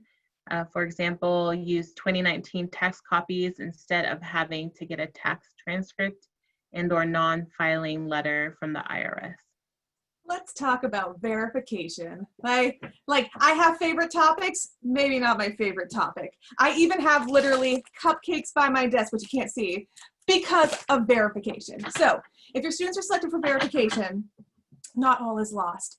The best things, respond quickly, making sure that if they can't access documents, so this year we know that the IRS was not sending letters for non-filers if they requested it for through paper, which was the only way to request it for some families. So if they're struggling to get access to those documents, please have them reach out as soon as possible. The longer you wait, the harder it is. So I encourage you with the verification process, if they're hitting barriers, there's some guidances that have been provided to help alleviate that, like a signed copy of taxes, but not every school is allowing you to use those. But reach out to your financial aid office. I really encourage you. This is going to be a year for verification. This summer was really rough with verification for students. I know, because you guys emailed me and we tried our best to get everybody through, but the more time we have to get it done, the better. Great, thanks, Christina. How will an incomplete grade, these questions keep moving. How will an incomplete grade impact a student's application? For example, a student who does not convert their incomplete grade in Spanish 2 from last year, but still meets CATER's and graduation requirements.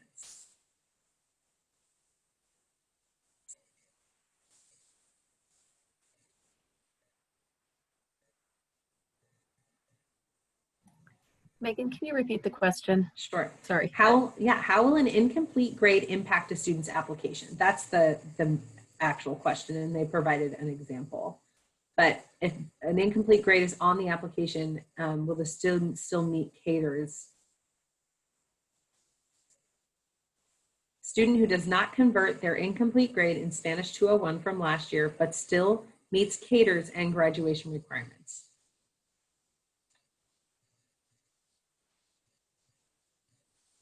Okay, Jamie, I'm going to encourage you to maybe send that question to a specific institution, and we can maybe provide a little bit more clarity with a bit more information. And Megan, that might be one of those questions that needs just a larger context in terms of the rest of the student's application and qualifications. So I do think an individual contact would be best.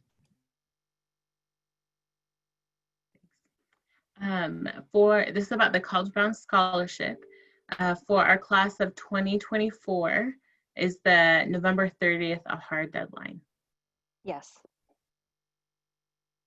Unfortunately, it's not any later than what we were able to secure for November 30th.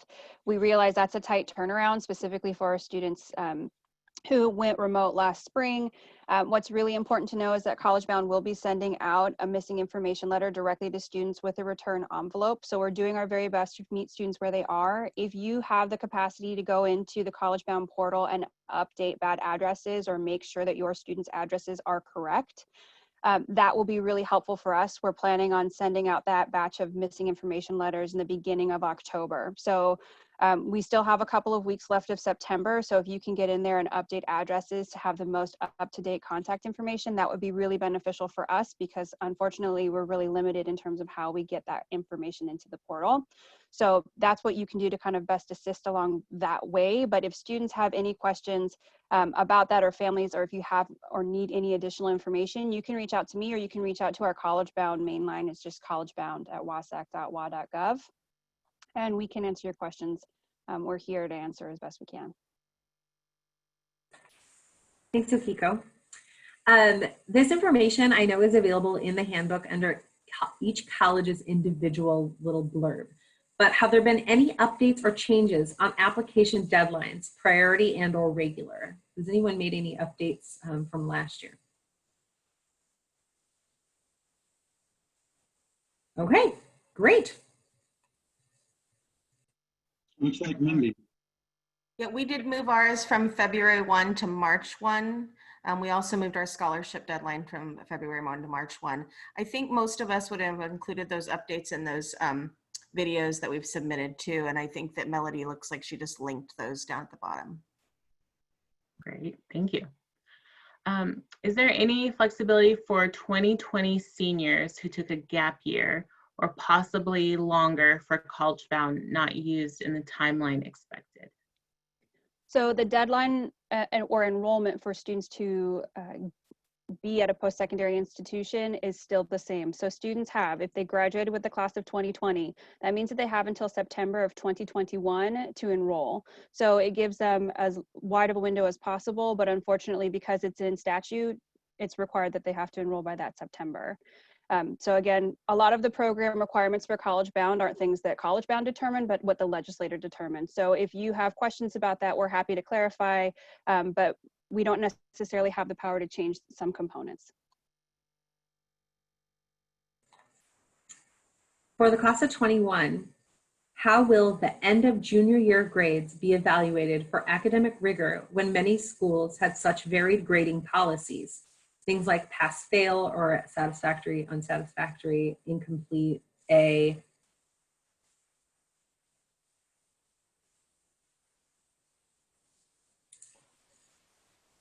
I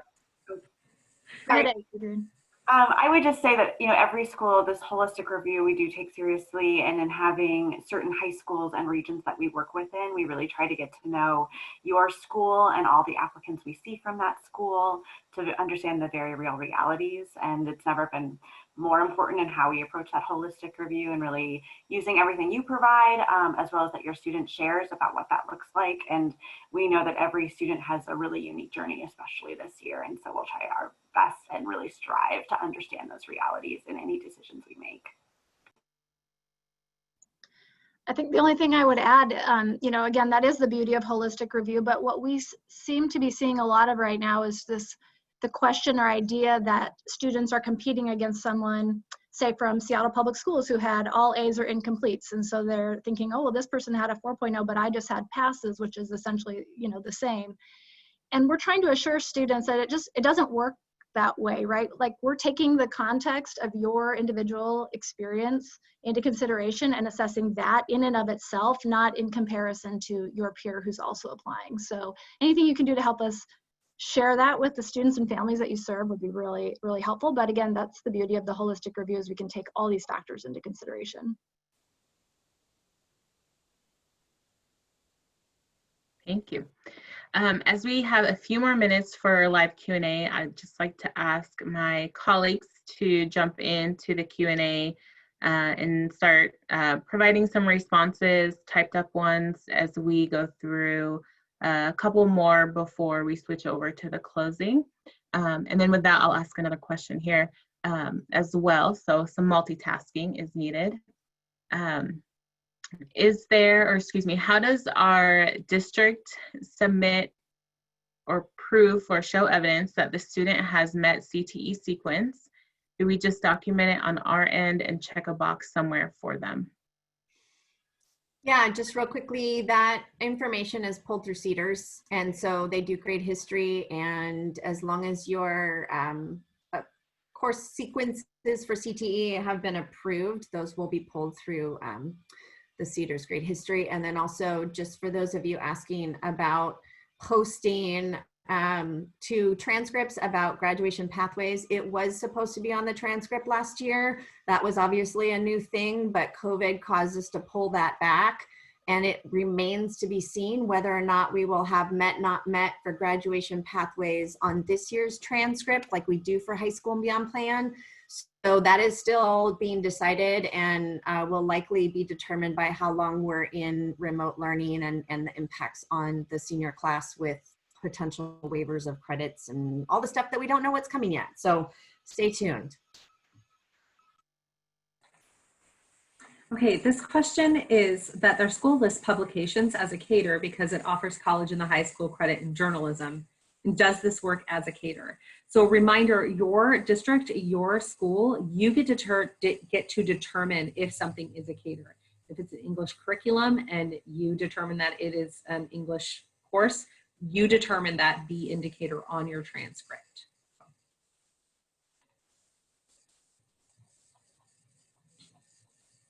Jen, I think, is that all we're done doing live? Oh, we can do a couple more. Okay, go for it. Next question is, I'm not sure who would answer this specifically, but there's a question here that says, is there an updated direct transfer agreement with Kent School District this year, or will it be staying the same as previous years?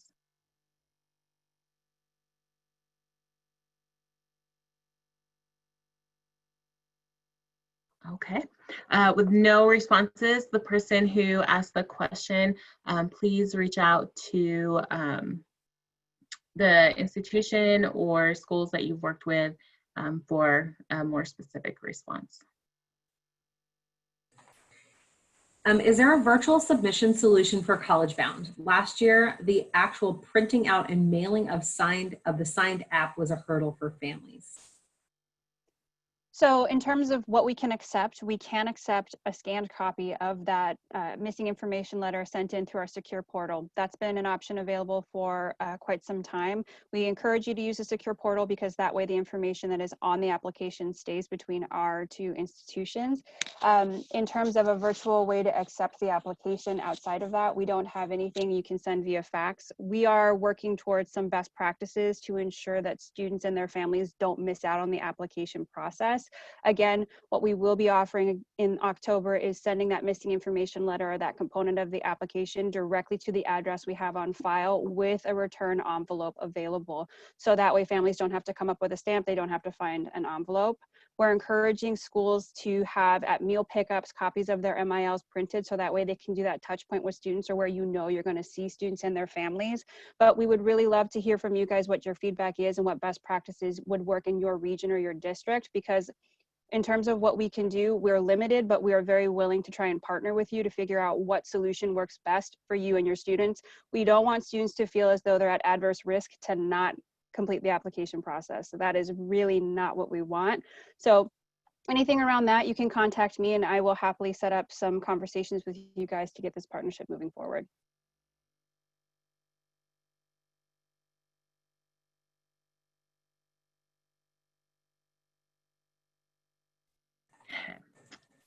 One more.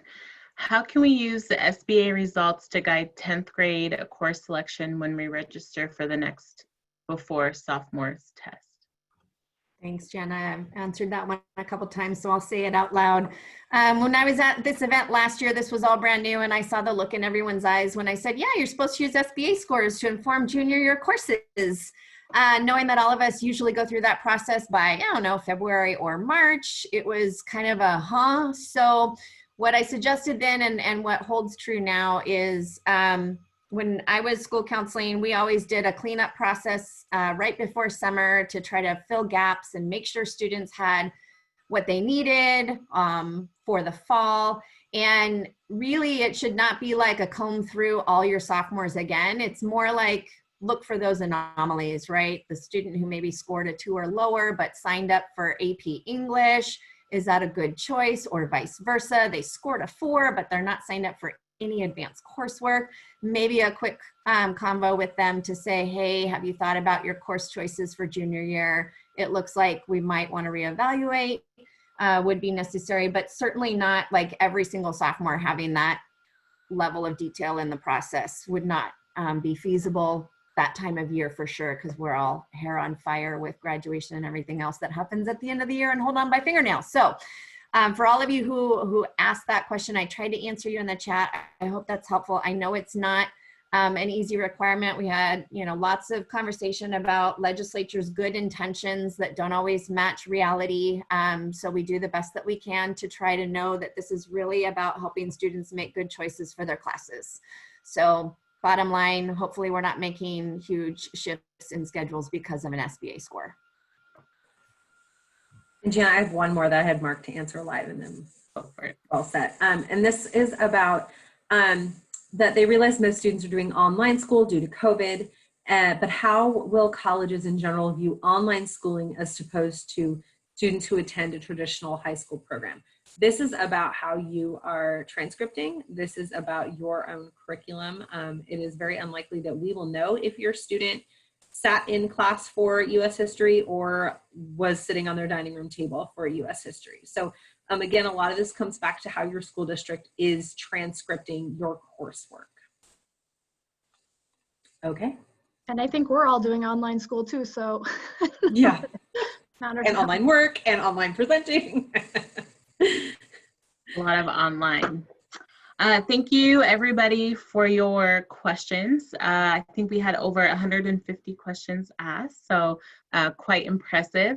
And before I share some housekeeping and kind of what happens next after the workshop, I want to provide some space and time for a couple announcements from Jocelyn and Mindy and then from Denise. And so if we can start off in that direction. And my colleagues who are not providing updates, you're welcome to hang on or hang out with us. Also, if we can continue responding to some of the questions on the Q&A, that would be greatly appreciated. So I'll turn it over to Jocelyn and Mindy. Great, thank you. So we've mentioned PNACAC a bunch already, and I know Jocelyn will jump in here in a minute, but I wanted to put a little plug out for PNACAC as an organization and encourage you, if you're not already a member of PNACAC, to consider being a member. It's free to high schools, so we encourage you to go on to pnacac.org and sign up. Let me read a little statement about PNACAC. So if you're not familiar, we are one of 23 regional affiliates of the National Association of College Admission Counseling. It's open to school counselors and their colleagues who support students in their post-secondary planning.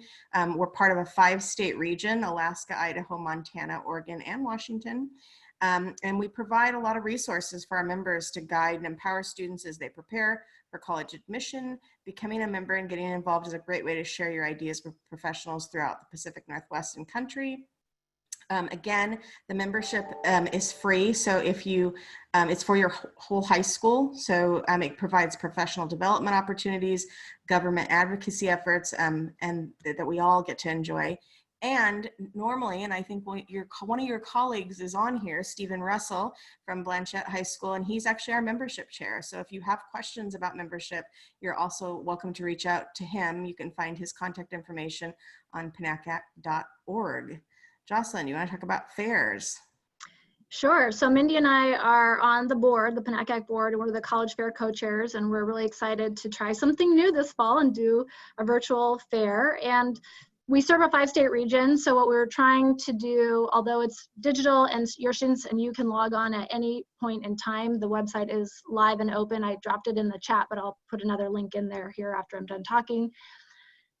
You need to register, have your students register, then they can access the booth. That's step 2 down on the page. And then they can, during the live weeks, actually chat with college representatives, watch live sessions on college search process, financial aid. WASAC will be there talking about financial aid for Washington residents and students living in Washington. So again, the week for Washington is October 19th through the 22nd, I believe. But if that doesn't exactly work with your schedule and your students want to come during the Oregon Live Week or the Alaska, Idaho Live Week, that's also fine. We've gotten some questions about that. So we'll encourage you to sign up. It looks like Mindy put it in the chat. And if you have any questions, you can email us at collegefairs@panacac.org. Thanks. Perfect, thank you. And Denise, turn it over to you. Well, hi counselors and panelists. Thanks for hanging in there.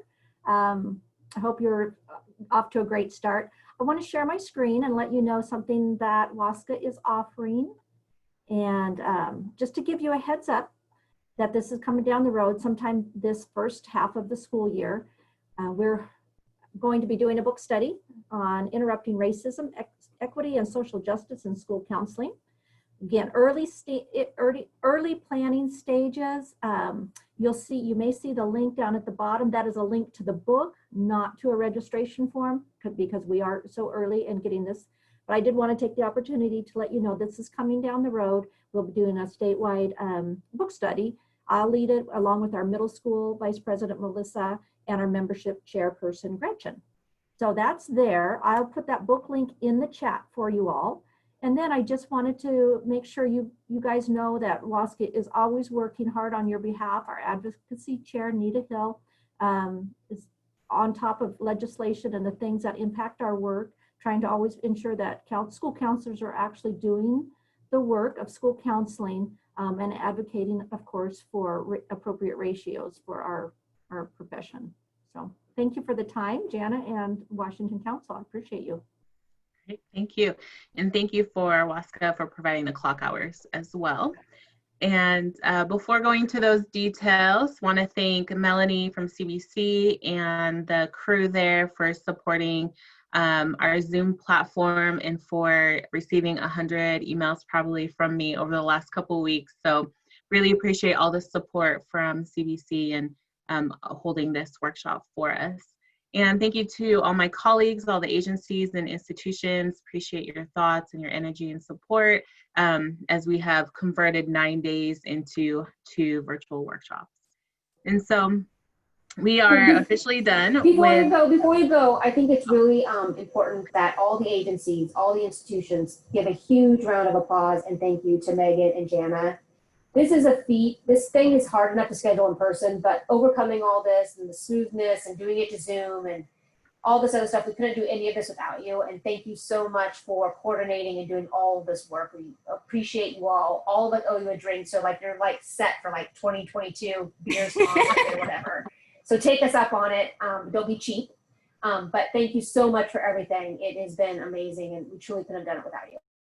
Thank you. And this is recorded, so there is evidence of the timeline that we have for those drinks when we can be together again. So thank you, Julie.